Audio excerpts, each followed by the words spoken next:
Environment ready থাকে, infrastructure বলেন বা সার্ভার, স্টোরেজ, নেটওয়ার্ক কম্পোনেন্ট সবকিছু রেডি থাকে। ওখানে তো আমাদের কিছু করতে হয় না, বেশিরভাগ ক্ষেত্রে হয়তো ওএস পার্সপেক্টিভে কিছু কাজ করতে হয়, কিন্তু আন্ডারলাইং ইনফ্রাস্ট্রাকচারে তেমন কিছু করতে হয় না। তো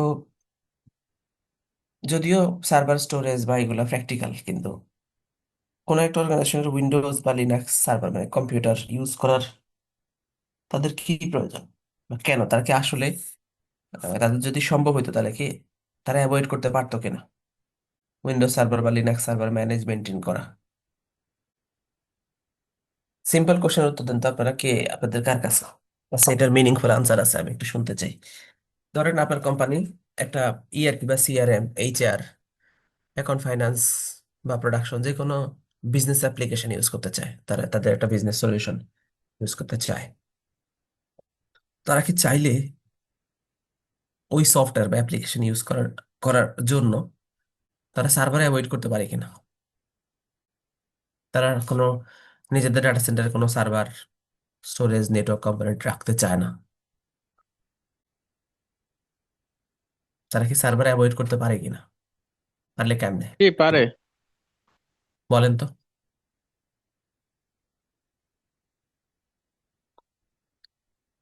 বলেন কিভাবে পারে। ক্লাউডের সবকিছু নিয়ে গেলে।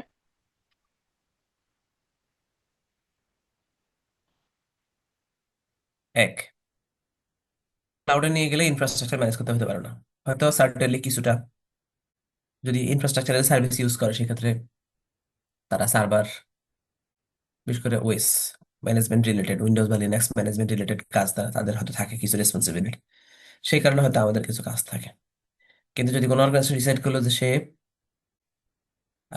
মাইক্রোসফট ডায়নামিক্স বিজনেস সেন্ট্রাল অথবা ডায়নামিক্স 365 ফাইন্যান্স অ্যান্ড অপারেশনস অথবা ওরাকলের অ্যাপেক্স ক্লাউড অথবা সেলসফোর্স ক্লাউড অথবা এসএপি এর ক্লাউড অথবা ওরাকলের ই বিজনেস সুইটের যে ক্লাউড প্ল্যাটফর্ম গুলো আছে সেগুলো ইউজ করবে, তখন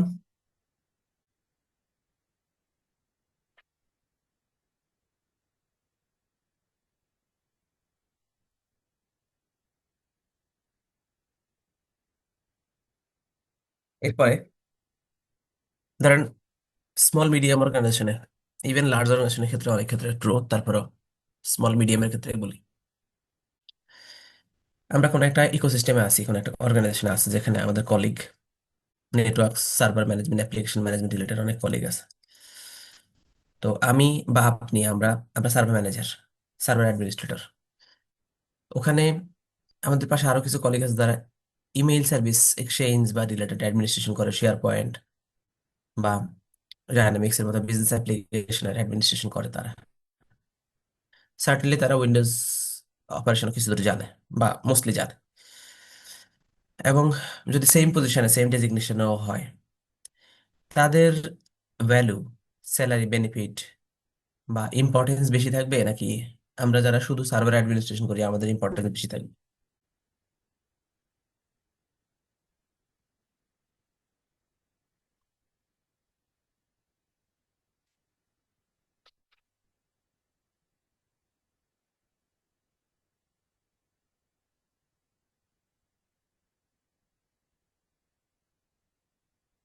আমার মনে হয় ভাই, সার্ভার অ্যাডমিনিস্ট্রেশন যারা করে তাদের ভ্যালু বেশি থাকবে। কেন বলেন তো? মানে সে টোটাল সার্ভারটাই দেখতেছে, আর যারা স্পেসিফিক কোনো একটা অ্যাপ্লিকেশন দেখতেছে। না, সার্ভার অ্যাডমিনিস্ট্রেটর যে করবে তার ভ্যালুতে বেশি থাকবে না, অ্যাপ্লিকেশন যে ম্যানেজ করে তার ভ্যালু বেশি থাকবে, বিশেষ করে সলিউশন। কারণ হলো ফাইনালি কোন একটা অর্গানাইজেশন তাদের, তারা কি সার্ভার ইউজ করে, কেন ইউজ করে, বা সার্ভারের ইম্পর্টেন্স তাদের কাছে অত জরুরি না। আপনার অর্গানাইজেশনে কিন্তু তারা উইন্ডোজ বা লিনাক্স সার্ভার ইউজ করবে এটা তাদের গোল থাকে না, তাদের গোল থাকে অ্যাপ্লিকেশন ইউজ করবে।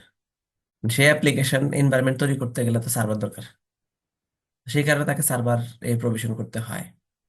কিন্তু যদি আপনার কোম্পানিকে যদি কেউ এটা বোঝাইতো বা দেখতো, তারা খুঁজে পাইতো যে সেম অ্যাপ্লিকেশনটা কোনো একটা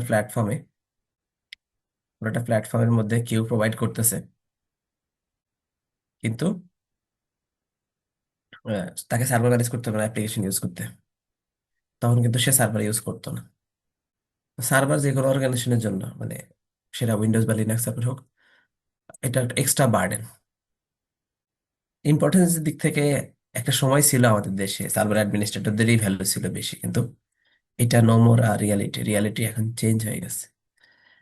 এত কথা বলার কারণ হলো যে আপনাদেরকে আমি আপনাদের ফিউচার গোলগুলোর ব্যাপারে বলতে চাই যে অবভিয়াসলি আপনার সার্ভার অ্যাডমিনিস্ট্রেশন বা সার্ভার অপারেশন এগুলা শেখা, প্র্যাকটিস করা, বোঝা আপনার প্রাইমারি গোল, যেটা আপনার অ্যাচিভ হয়ে যাচ্ছে আমাদের এই কোর্সের মধ্যে। মোটামুটি আপনারা যারা আমার সাথে কন্টিনিউ করতেছেন বা আছেন, উইন্ডোজ সার্ভারের একটা গোল আমাদের মধ্যে অ্যাচিভ হয়ে যাচ্ছে।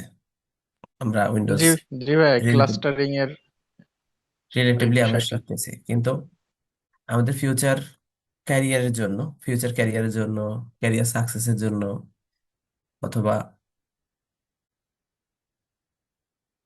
কি বলি, নেক্সট অপরচুনিটিস গুলোর জন্য আমাদেরকে কোনো একটা প্রোডাক্ট বা সলিউশন শিখতে হবে। কোনো একটা প্রোডাক্ট বা সলিউশন, যেমন আপনার যারা উইন্ডোজ সার্ভার অপারেশন অ্যাডমিনিস্ট্রেশন করবেন, তারা ডিফল্ট ধরে নেন যে আপনার sequel server database, SQL server database শিখতেই হবে। এটা মানে মাইক্রোসফট ইকোসিস্টেমের মধ্যে বা এএসপি ডট নেট বা ডট নেট এনভায়রনমেন্টের যে কোনো বিজনেস অ্যাপ্লিকেশনের সাথে, অথবা মাইক্রোসফট নেটিভ সলিউশনগুলোর সাথে সিকুয়েল সার্ভারের ডাটাবেসটা ম্যান্ডেটরি থাকে। সো আপনাদের সিকুয়েল সার্ভার কিছু দূর শিখে রাখা, ইনস্টল কনফিগারেশনের মোডগুলো দেখা, নতুন একটা ভার্সন আসলে একবার দুইবার ইনস্টল করে কেমনে ইনস্টল হয়, কনফিগার হয় সেটা বোঝা, সিকুয়েল সার্ভার স্টুডিও এর ইন্টারফেস গুলো দেখা, কানেকশন তৈরি করা, সিকিউরিটি ফিচার্স গুলোর উপর একটা ধারণা রাখা। এখন সিকুয়েল সার্ভারের মধ্যে আবার আরেকটা পার্ট আছে, ডাটাবেস ইনস্টল অ্যাডমিনিস্ট্রেশন করা, এটা একটা পার্ট আপনাদের পার্টে পড়ে। আরেকটা হচ্ছে ডাটাবেস ডেভেলপার পার্ট, যেখানে আপনার কোয়েরি করা, টেবিল ক্রিয়েট করা, রিলেশনস ক্রিয়েট করা, তারপরে স্কিমা ম্যানেজ করা, সিকিউরিটি পারফরমেন্স ম্যানেজ করা, তারপরে ডাটা ম্যানেজ করা, সেটা ডাটাবেস ডেভেলপারের পার্ট। যেমন অ্যাপ্লিকেশন ডেভেলপারের পার্ট, যেরকম অ্যাপ্লিকেশন ডেভেলপারে আমাদের দেশে মূলত ডাটাবেস ডেভেলপমেন্টের পার্টটাও করে।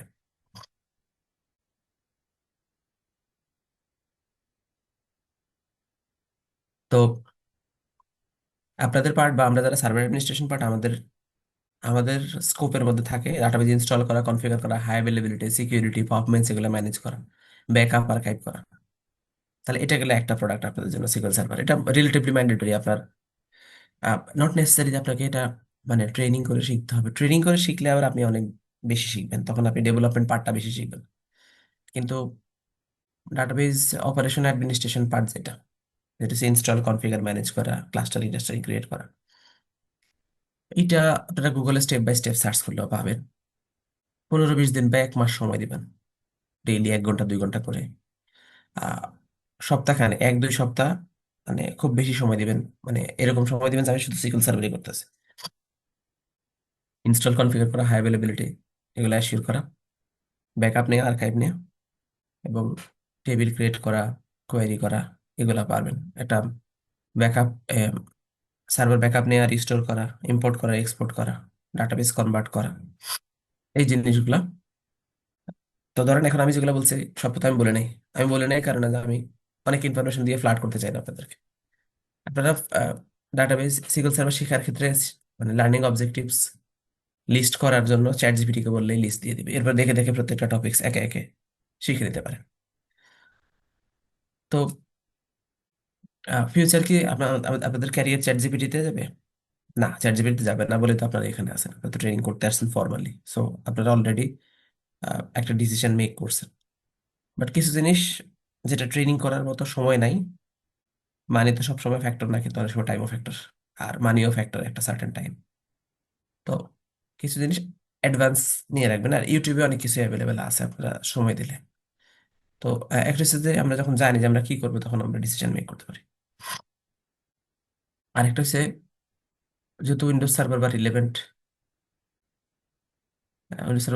রিলেভেন্ট আমরা টেকনোলজিতে কাজ করতেছি, তো এর সাথে রিলেটেড টেকনোলজি বা ইমেল সলিউশন হচ্ছে মাইক্রোসফটের এক্সচেঞ্জ সার্ভার। এটা একটা প্রোডাক্ট বা সলিউশন। এটাকে প্রোডাক্ট হচ্ছে এক্সচেঞ্জ সার্ভার, আর সলিউশন হচ্ছে যখন আমি কোনো একটা অর্গানাইজেশনকে as a email service install configure deploy করে দিই, তখন এটাকে আমরা সলিউশন বলি। সলিউশন হচ্ছে প্রজেক্ট আর কি। এক্সচেঞ্জ সার্ভার আবার শিখতে হয় কিছুটা ফর্মালি। রিলেটিভলি ইউটিউব ভিডিও বা অন্যান্য রিসোর্স দেখে তো আপনারা করেই ফেলতে পারবেন, এবং রাইট ওয়েতেই করবেন। কিন্তু একটু ফর্মাল ট্রেনিং করলে ভালো হয়ে যায় আপনার। এন্ড টু এন্ডটা দেখা হইলো, শেখা হইলো কুইকলি, দেখে ফেলা শিখে ফেলা, এবং প্রোডাকশনে কাজ কিভাবে করে এই কনফিডেন্স পাওয়ার জন্য দরকার।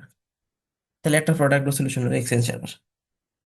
তারপরে হলো আপনার রিলেভেন্ট প্রোডাক্ট যেগুলো আছে, system centre, Skype for business sorts of absolute হয়ে যাচ্ছে, এটা দিয়ে খুব একটা নাই। অন প্রিমাইসে শেয়ার পয়েন্টও অন প্রিমাইসেস এখন আর মানে ওর প্র্যাকটিক্যাল নাই, এগুলো সব ক্লাউড বেসড।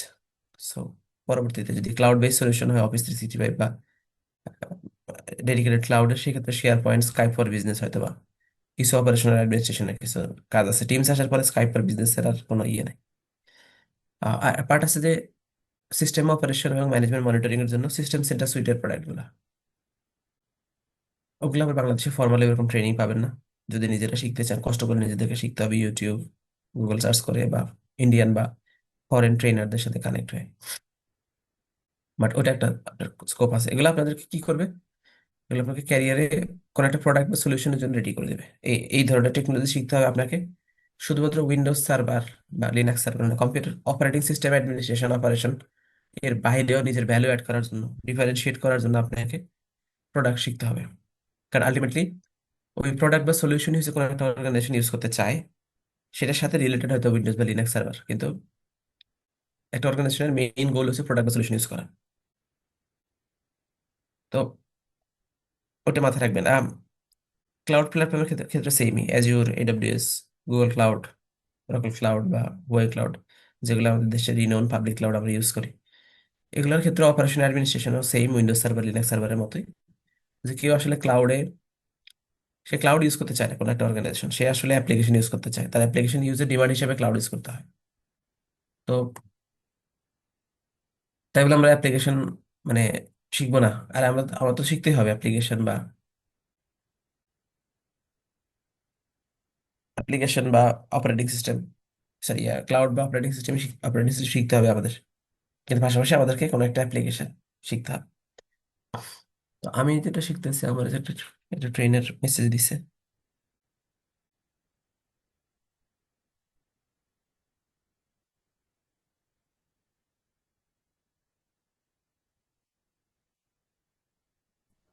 স্যার আপনি এখন যে ট্রেনার থেকে মানে কোর্স বা ট্রেনিং করতেছেন এটা কিসের উপর? এটা হচ্ছে মাইক্রোসফটের business central dynamics finance and operation related.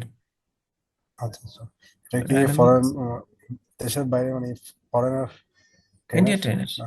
Indian আচ্ছা ট্রেনার। আচ্ছা আমি রিলেটিভলি আমি কিছু দূর জানি। আমি অলরেডি ডায়নামিক্স এর উপরে সার্টিফাইড। আচ্ছা আচ্ছা। তো এবং আমি অপারেশনও করছি এবং ইমপ্লিমেন্টেশনও করছি। বাংলাদেশের সবচেয়ে বড়, বাংলাদেশে না, অলমোস্ট এশিয়াতে সবচেয়ে বড় ডায়নামিক্স ডিপ্লয়মেন্ট হচ্ছে বাংলাদেশের আইসিডি তে। ওটা আমি প্রোডাকশন ইনস্টল কনফিগার করে দিয়ে আসছি। তারপরেও আমি কনফিডেন্ট না যে আমি সবকিছু পারি। আরো মানে ডিপ ইন ডেপথ আমার কিছু জানার দরকার আছে। রিলেভেন্ট সার্টিফিকেশন আমার করা আছে। আর অনেক কিছু জানি না, এই কারণে আমি তো মাত্র একটা কাস্টমারের কাজ করছি। আর ওরা ওরা তো অনেকগুলো কাস্টমারের কাজ করছে, ওরা ওরা কয়েক শত শত কাস্টমারের ইমপ্লিমেন্টেশন করে, কারণ ওরা কিছু ক্রিটিক্যাল নলেজ জানে, এই কারণে শেখা। আর আপনাদের নলেজের জন্য বলি, আপনার ইআরপি সলিউশন যেগুলো আছে, ইআরপি, সিআরএম বা বিজনেস অ্যাপ্লিকেশন, এগুলোর মধ্যে কয় রকমের বিজনেস অ্যাপ্লিকেশন আছে, একটা অর্গানাইজেশনের কি কি বিজনেস অ্যাপ্লিকেশন কমনলি লাগে। প্রথমত, একটা অর্গানাইজেশন তার বিজনেস অপারেশন রান করার জন্য তাদেরকে ফাইন্যান্সিয়াল এবং অপারেশনাল সফটওয়্যার দরকার হয়। ফাইন্যান্সিয়াল অপারেশন সফটওয়্যার গুলা আপনার কি করে, ওই যে financial transaction, payment, account receive, payable বা পেমেন্ট রিলেটেড মানে ফাইন্যান্সিয়াল ট্রানজাকশনের হিস্ট্রি গুলো রাখে, এবং সেই হিসাবে তারা কোম্পানি তাদের বাজেটিং ফোরকাস্টিং করে আর কি। Financial related software. আর একটা হচ্ছে তারা যে বিজনেস করে, ধর করে একটা কোম্পানি বিস্কিট প্রোডাকশন করে, অথবা কোনো একটা কোম্পানি কাগজ বিক্রি করে, অথবা ফার্মাসিউটিক্যাল। অথবা টেক্সটাইল, তাদের মেইন বিজনেস হচ্ছে ওই প্রোডাক্ট রিলেটেড, টেক্সটাইল, ফার্মাসিউটিক্যাল অথবা পেপার অথবা আরো অন্যান্য গুডস। তাহলে তারা যে যে প্রোডাক্টের বিজনেস করে সেই প্রোডাক্টটা কিভাবে, মানে ওয়ার্কফ্লো কিভাবে হয়, অপারেশন কিভাবে হয়, প্রোডাকশন কিভাবে হয়, সেলস কিভাবে হয়, মার্কেটিং কিভাবে হয়, এগুলোর জন্য তো বিজনেস মডেল দরকার হয়। তো এই বিজনেস অ্যাপ্লিকেশনের, বিশেষ করে ব্যাংকিং বলেন, ব্যাংকিং সফটওয়্যার যেটাতে মেইনলি ব্যাংকিং ফাইন্যান্সিয়াল ট্রানজাকশন হয়। আমরা যখন কোনো একটা চেক নিয়ে যাই ব্যাংকে, তখন সেই চেক দেখে আমাদেরকে পয়সা দেয়, তারপরে সেটা রেকর্ড রেখে দেয়, তারপরে দিয়ে ওভারঅল যত রকমের ফাইন্যান্সিয়াল ট্রানজাকশন হয়, ওই সফটওয়্যারটার নাম হচ্ছে core business, core banking software বা সিবিএস বলে এটা। এটা কোম্পানি, ব্যাংক সেটা নাম ডিফারেন্ট হয়, বাট মোস্টলি কমনলি ওটার নাম হচ্ছে কোর ব্যাংকিং সফটওয়্যার। কিন্তু আপনার ব্যাংকের কিন্তু বিভিন্ন প্রসেসের জন্য অনেক সফটওয়্যার দরকার হয়, অনেকগুলা অনেক রকমের সফটওয়্যার দরকার হয়। যেমন আমরা যখন ওই যে এটিএম বুথ থেকে টাকা তুলি অথবা এটিএম বুথে জমা দিই, ওইটা আবার হচ্ছে সিআরএম সফটওয়্যার, মানে কাস্টমার রিলেশনশিপ সফটওয়্যার। তারপরে তাদের ওই ভ্যালু অ্যাডেড সার্ভিসেস এর মতো অনেক সার্ভিসেস, যেগুলো থেকে তারা এসএমএস, ইমেইল, এইসব প্রোডাক্ট মানে জিনিস ট্রিগার করে, তারপরে দিয়ে বিভিন্ন রকমের অফার লঞ্চ করে। তারপরে আবার আছে আরেকটা সফটওয়্যার আছে তাদের, এটা হয়তো তারা রিক্রুটমেন্ট প্রসেস রিলেটেড কাজ করে, যেখানে সার্কুলার দেয়, জব সার্কুলার দেয়, অথবা নতুন এমপ্লয় যখন জয়েন করে তখন তাদের এন্ট্রি দেয়, তাদের স্যালারি বেনিফিট এগুলো রিসবাস করে, এমপ্লয় রেকর্ড রাখে, এমপ্লয়ীদের পারফরমেন্স, বেনিফিটস, তারপরে দিয়ে প্রমোশনস রিলেটেড ইনফরমেশন গুলা রাখে, ট্র্যাক করে। এটা হচ্ছে হিউম্যান রিসোর্স ম্যানেজমেন্ট। এই হিউম্যান রিসোর্স ম্যানেজমেন্ট সফটওয়্যার বা এইচসিএম সফটওয়্যার, এটার মধ্যে যেমন এমপ্লয়ীদের অ্যাটেন্ডেন্স, তারপরে দিয়ে in and out time count থেকে শুরু করে স্যালারি কাট হাইকস রিলেটেড ইনফরমেশন রাখে। তারপরে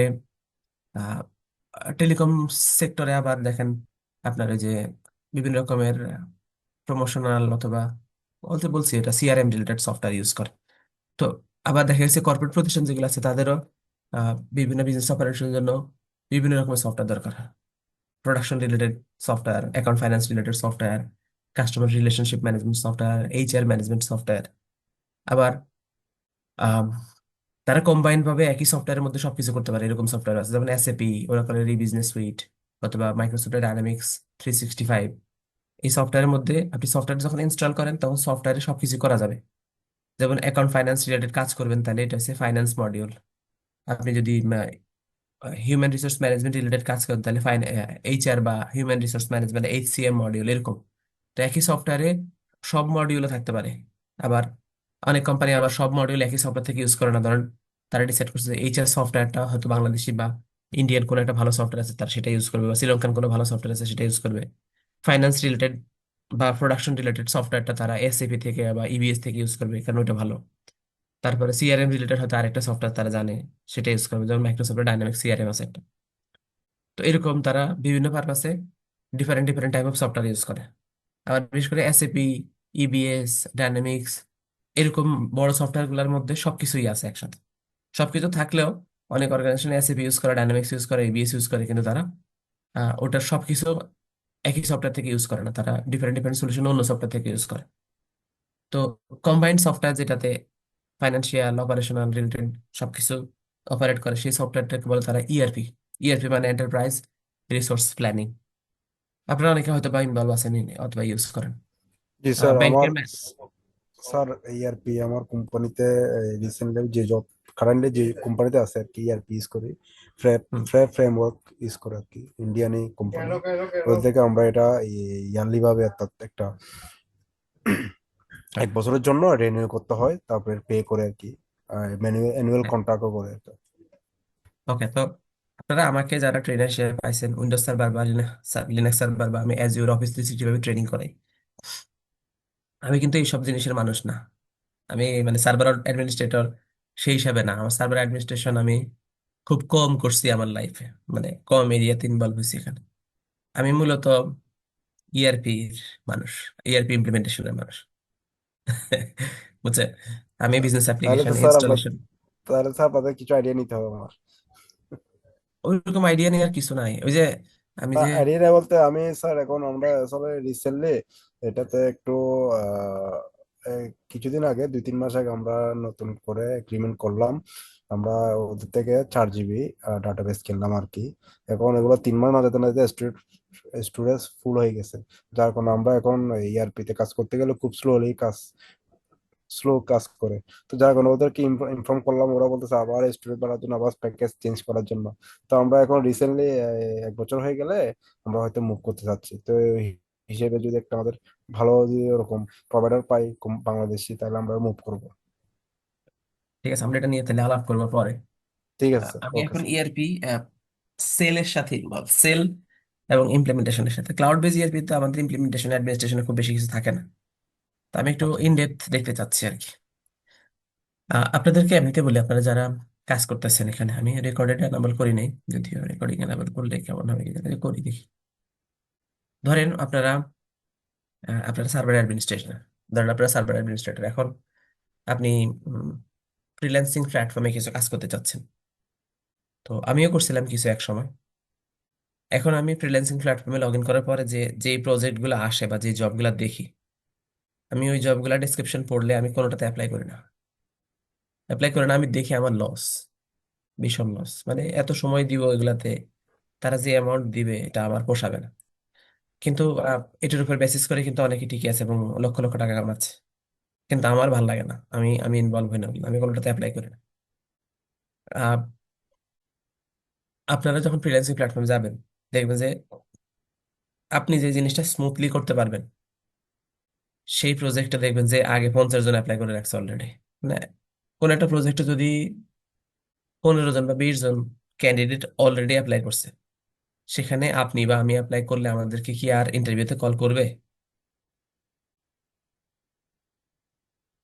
প্রজেক্ট ওনার সর্বোচ্চ 2টা 3টা প্রজেক্টে 2টা ক্যান্ডিডেট, প্রথমে 2টা 3টা বা 5টা ক্যান্ডিডেটকে ইন্টারভিউ করবে, করে হয়তো প্রথম জনকে দিয়ে দিবে বা দ্বিতীয় জনকে দিয়ে দিবে, তাই না? এক। দ্বিতীয়ত দেখবেন যে ফ্রিল্যান্সিং প্ল্যাটফর্মে যারা প্রজেক্ট পোস্ট করে, তারা জেনারেলি অ্যাডভান্স নলেজ রাখে। আপনি বা আমি কোন ক্রিটিক্যাল প্রবলেমের জন্য কখনো ফ্রিল্যান্সিং প্ল্যাটফর্মে কোনো প্রজেক্ট পোস্ট করছি? করি না তো। আমরাও ফ্রিল্যান্সিং প্ল্যাটফর্মে কোনো একটা প্রজেক্ট পোস্ট করব যখন এটা মিশন ক্রিটিক্যাল বিজনেস অ্যাপ্লিকেশন, আমরা আটকে যাব, তাই না? এবং ওইটা ডেলিভার করতে না পারলে আমার লক্ষ লক্ষ কোটি কোটি টাকা লস হবে। তো আমি জানি ফ্রিল্যান্সিং প্ল্যাটফর্মে আমি প্রজেক্টটা পোস্ট করলে হয়তো 300-400 ডলারের মধ্যে আমি করে ফেলতে পারবো। হয়তো প্রজেক্টটা $3000 $5000 লাগবে আমার ডেলিভার করতে। কিন্তু আমি ফ্রিল্যান্সিং প্ল্যাটফর্মে পোস্ট করে বলবো যে এই প্রজেক্টটা কেউ একজন আমাকে কমপ্লিট করে দিবে, এন্টার প্রজেক্টের জন্য আমি $500 দিব।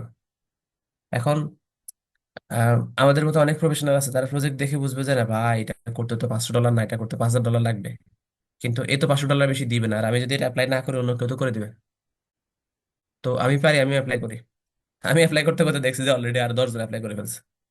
মানে আমার আগে আরো 9 জন ডিসিশন নিয়ে নিছে যে আরে ধর, অ্যাকচুয়াল প্রজেক্ট এক সময় এটা মানে $10,000 লাগতো করতে, এখন ফ্রিল্যান্সিং প্ল্যাটফর্মে আমার মতো এরকম আরো অনেক ক্যান্ডিডেট আছে যারা $100 করে দিবে। $500 আছে, আমি অ্যাপ্লাই করে দিই, করে দিব। আর দায়িত্ব নিলে তো আপনাকে করে দিতেই হবে। তো ফ্রিল্যান্সিং প্ল্যাটফর্মে আমাদের সব কাজ চলে যাচ্ছে। ধরেন তো বাংলাদেশের বড় বড় গভর্নমেন্ট প্রতিষ্ঠানগুলোতে, ব্যাংকের যে বড় বড় প্রজেক্টগুলো আছে, ইমপ্লিমেন্টেশন প্রজেক্ট, যেগুলো আমরা পার্টনাররা হয়তো 50 লাখ টাকা বা 1 কোটি টাকা, 2 কোটি টাকা, 30 কোটি, 4 কোটি টাকা, 5 কোটি টাকা এরকম বাজেটে করতে চাই টেকনিক্যাল ইমপ্লিমেন্টেশন। ব্যাংক সেম প্রজেক্টটা যদি ফ্রিল্যান্সিং প্ল্যাটফর্মের মধ্যে যদি পোস্ট করে দেয়, তো 1 কোটি টাকার একটা প্রজেক্ট ব্যাংকের কত খরচ হতে পারে আপনাদের ধারণা আছে?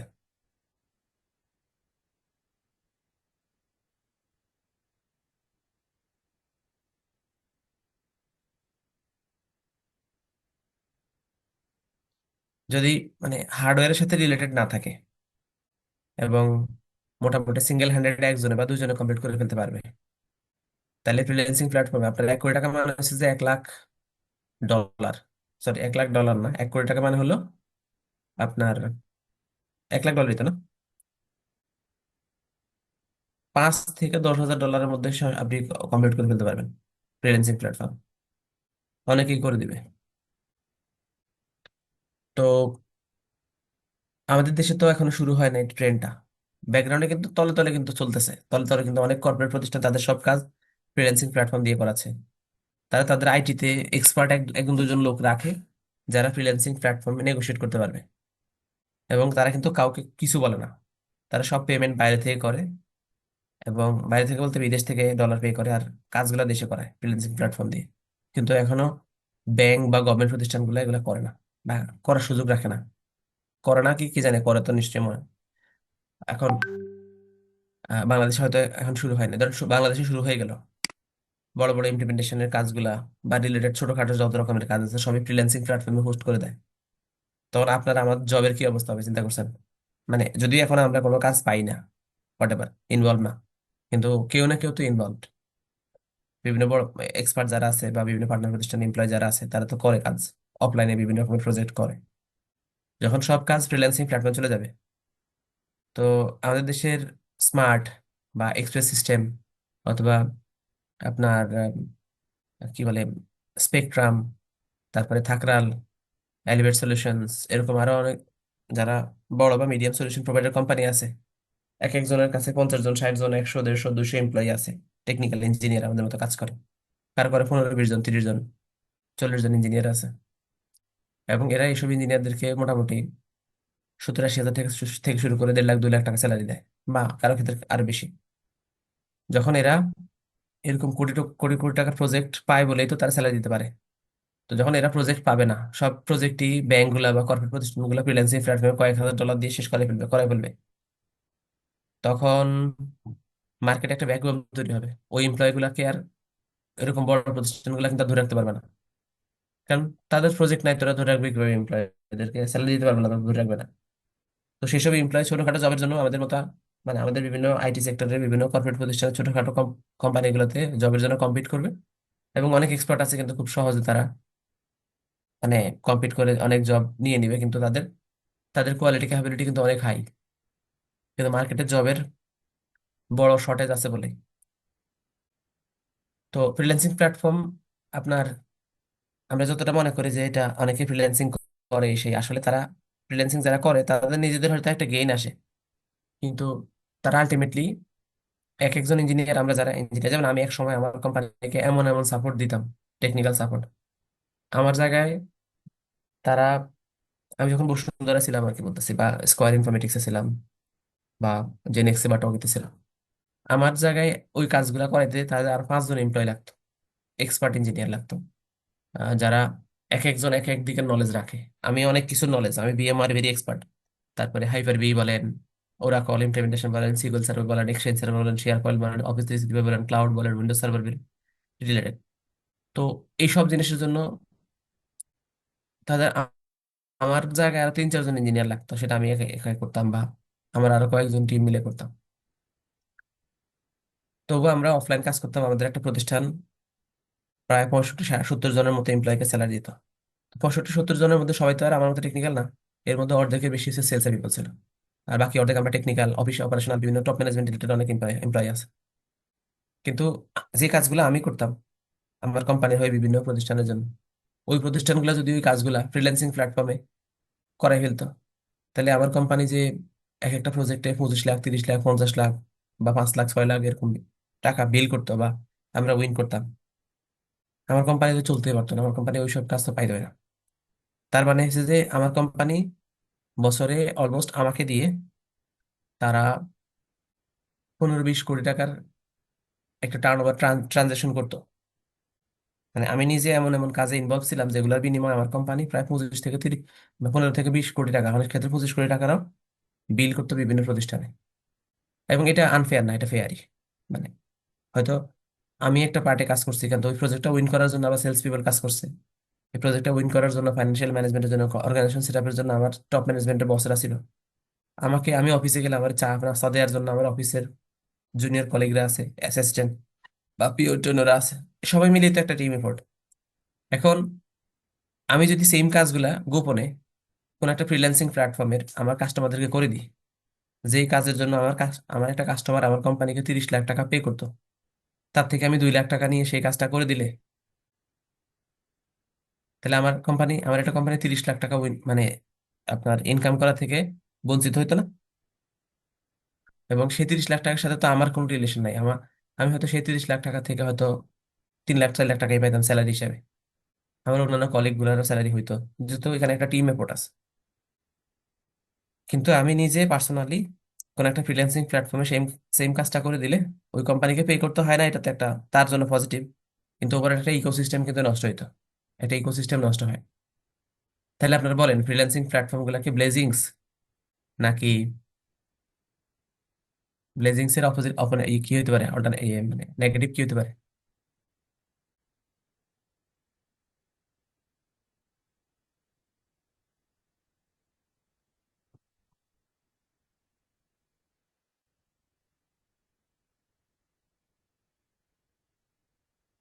বা কার্ডস বলে এটাকে।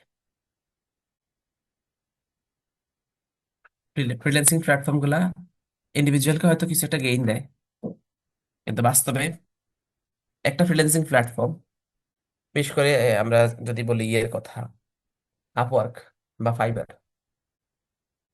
আপওয়ার্কে হয়তো এই মুহূর্তে যদি হয়, এখন কারেন্টলি যদি 20,000 ইঞ্জিনিয়ার কাজ করে বিভিন্ন প্রজেক্টে, তাহলে ধরে নেন যে আপওয়ার্ক অন্তত 20,000-এর 10 গুণ, মানে অলমোস্ট 2 লাখ থেকে 5 লাখ ইঞ্জিনিয়ার যারা আছে, এদেরকে আপনার মানে একটা ফর্মাল জব করা থেকে বঞ্চিত করতেছে। কারণ যদি পাবলিক যদি আপওয়ার্কে বা ফাইবারে ওই কাজটা করতে না পারতো, ফ্রিল্যান্সিং প্ল্যাটফর্মে করতে না পারতো, তাহলে সেম প্রজেক্টটা কিন্তু 3-4 গুণ 5 গুণ 10 গুণ বেশি ভ্যালুতে লোকাল কোনো পার্টনারকে দিয়ে করে দিত। এবং পার্টনার যখন প্রফিট করতে পারতো বা ইনকাম করতে পারতো, তখন কিন্তু সে প্রচুর ইঞ্জিনিয়ার রিক্রুট করতো। একটা পার্টনারে হয়তো আহ, আপনার একটা প্রজেক্ট উইন করতে তার যদি 2 কোটি টাকা দরকার হয়, সেখানে সে 3 থেকে 5 জন এমপ্লয় রিক্রুট করে নিত। যাই হোক, আমরা তো ফ্রিল্যান্সিং প্ল্যাটফর্মে কাজ করি। আমি তো মানে নিজেও কাজ করছি ফ্রিল্যান্সিং প্ল্যাটফর্মে। তো আমি অ্যানালাইসিস করে দেখছি যে ফ্রিল্যান্সিং প্ল্যাটফর্ম গুলা শুধু আপওয়ার্কই, মানে ওয়ার্ল্ড ওয়াইড কমসে কম 50 লাখ থেকে 60 লাখ এমপ্লয়ের, মানে আইটি রিলেটেড এমপ্লয়ীদের জব থেকে বা ফর্মাল জব থেকে বঞ্চিত করছে। এবং তারা যে লোকগুলাকে চাকরি দেয় বা মানে ফ্রিল্যান্সিং প্ল্যাটফর্মে কাজ যারা করে, তাদেরকে সব সময় সিটে বসে থাকতে হয়। তাদের ফিজিক্যাল হেলথ, মেন্টাল হেলথের উপরে প্রচন্ড ট্রিমেন্ডাস অ্যামাউন্ট অফ প্রেশার যায়। এরপরে দিয়ে কোন একটা প্রজেক্টে যদি একেবারে A1 গ্রেড, অলমোস্ট 100% 100%, 110%, মানে মোর দ্যান এক্সপেকটেশন যদি তারা ডেলিভার না করে, একজন মানে আপওয়ার্কের একজন এমপ্লয়ি আর কি, তখন তাকে তারা কি করে, মানে আপওয়ার্ক প্ল্যাটফর্মে তো কিছু করার নাই, কিন্তু কাস্টমার যারা আছে, যারা প্রজেক্ট ওনার, তারা ওই ইঞ্জিনিয়ারের মার্কিং করে, নেগেটিভ মার্কিং করে, রেটিং কমায়, রেটিং কম দেয়। তো এই রেটিং এর ভয়ে তাদের সাথে রিলেটেড যত রকমের ক্যান্ডিডেট আছে যারা কাজ করে, তাদের মোর দ্যান এক্সপেকটেশন কাজ করতে হয়, ট্রিমেন্ডাস অ্যামাউন্ট অফ প্রেশারে থাকতে হয়। আহ আপনারা হয়তো করবেন ফিউচারে, আপনারা ফ্রিল্যান্সিং প্ল্যাটফর্মে করবেন, কিন্তু ফ্রিল্যান্সিং প্ল্যাটফর্ম মূলত আমাদের ক্যারিয়ারকে বা আমাদের অপরচুনিটি গুলাকে নষ্ট করছে। আমি আমি যেটা ফিল করি, আমি কারণ আমি তো প্রতিষ্ঠান রান করি, বিজনেসের সাথে ইনভলভ আছি, সবকিছুর সাথে ইনভলভ আছি আগে থেকে। এবং মানুষকে জব দেয়া, মানুষের দুঃখ দুর্দশা দূর করা, এগুলো নিয়ে আমি চিন্তা করি। তা আমি ফ্রিল্যান্সিং প্ল্যাটফর্ম গুলাকে খুব কাছে থেকে কঠিন ভাবে দেখছি। ওকে, চলেন আজকে আমরা থিওরিটিক্যাল আর একটা প্রেজেন্টেশন স্লাইড পড়ে ফেলি। আমরা গত ক্লাসে আমাদের প্রজেক্টটা শেষ করছিলাম না, হাইপারবি হোস্ট ক্লাস্টারের প্রজেক্টটা শেষ করছিলাম। আজকে সেম প্রজেক্টের দিকে আমরা আর যাব না, হয়তো মেশিনগুলো আমাদের অন থাকবে। আমি কি আমার স্ক্রিন শেয়ার করছি এখনো? না ভাই, করেন নাই স্যার এখন। করেন নাই।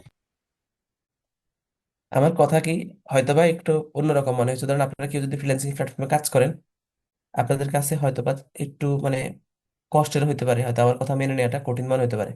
কিন্তু আমার কথা কি বাস্তব কিনা বলেন তো? আমি যেটা বলছি এটা ট্রু কিনা?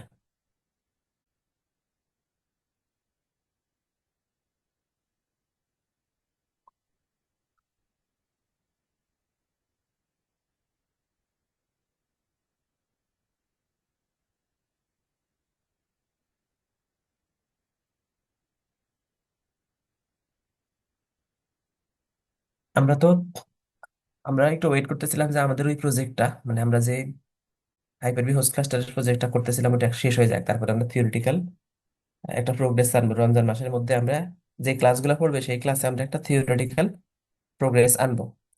তো এখান থেকে আমরা থিওরিটিক্যাল প্রোগ্রেসের জন্য এখানে কোন প্রেজেন্টেশন স্লাইডটা আপনাদের সাথে শেষ করছি আপনারা কেউ দেখে কি মনে আছে?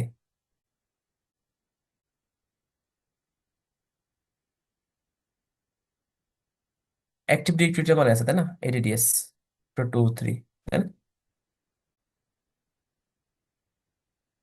আমরা ফরমালি আমাদের এই কোর্সের সাথে রিলেভেন্ট যে প্রেজেন্টেশন স্লাইড আছে, মাইক্রোসফট প্রেজেন্টেশন স্লাইড আছে, এইগুলো প্রেজেন্টেশন স্লাইড গুলার এই দিকের যে টেক্সট আছে দেখেন, যে এডিডিএস, এফএসএম, জিপিইউ, এন্ট্রা আইডি, এইগুলা আমাদের পার্ট অফ দ্য কোর্স, মানে এই প্রেজেন্টেশন স্লাইডের মধ্যে লেখা নাই, আমি এটার ভিতরে কি আছে সেটা দেখে এখানে লিখে নিছি। তো এডিডিএস, এফএসএম অলরেডি আমরা কিছু তো দেখছি থিওরিটিক্যাল, এইটাতে এখন আমি ঢুকবো না, আমি এখন হাইপারভিতে ঢুকবো প্রথম, হাইপারভি প্রেজেন্টেশন স্লাইডটা। প্রোগ্রেস যদি হয়ে থাকে তাহলে আমরা এখানে ইনভলভ হব না। এডিডিএস এখানে যা আছে এটা পরে আমি আরেকবার দেখবো। আমরা আজকে হাইপারভি থেকে শুরু করি। হাইপারভি আমরা করছিলাম প্রেজেন্টেশন স্লাইড, এটা থিওরিটিক্যালি করছিলাম।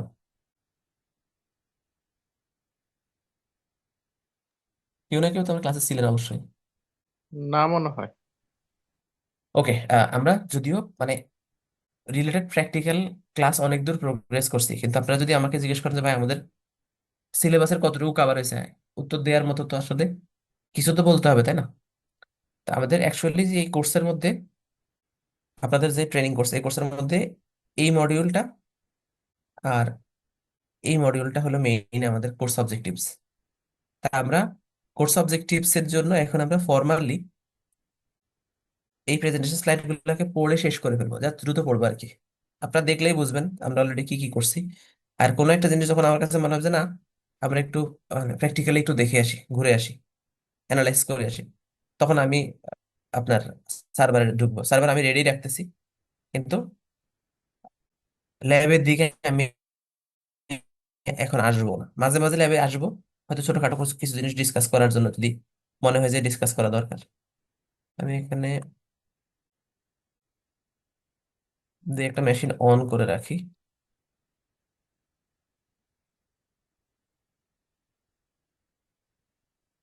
সবগুলো মেশিনই অন করে রাখি, যখন প্রয়োজন হবে আমি চলে আসবো ল্যাবে।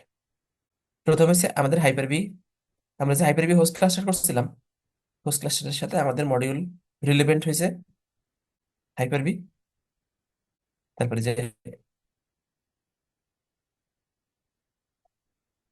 হাইব্রিড নেটওয়ার্ক, তারপরে এডি, তারপরে রিমোট অ্যাডমিনিস্ট্রেশন টুলস এর দুইটাই, কিন্তু এগুলো পুরোপুরি ডিরেক্টলি না। আমাদের সেকেন্ড মডিউলে যে হাই অ্যাভেলেবিলিটি ক্লাস্টারিং আছে, এই যে হাই অ্যাভেলেবিলিটি ডিজাস্টার রিকভারি, এগুলা এগুলা ওই প্র্যাকটিক্যাল কোর্সের সাথে রিলেটেড, বাট রিলেটেড হইলেও আমরা এখন আমরা ফর্মালি একটু স্টাডি করবো, মানে পড়বো এগুলা, পড়ে পড়ে ফিনিশ লাইনের দিকে যাবো। মেইন অবজেক্টিভ হচ্ছে configure and manage Hyper V, configure manage Hyper V virtual machine, secure virtual machine, run container. Container orchestration আমরা পরে দেখবো, এতটুকু এটা আমরা, আপনারা মনে রাখেন বা আমিও আসলে এটা পরে করাবো এজির কুবারনেটিস থেকে। সো আমরা হাইপার-ভি ওভারভিউ দেখি। এখানে হাইপার-ভি বেসিক্যালি কি জিনিস, এখানে থিওরিটিক্যাল কিছু কথাবার্তা বলা আছে, আমরা কুইকলি পড়ে চলে যাব, পাশাপাশি ছোটখাটো discussion.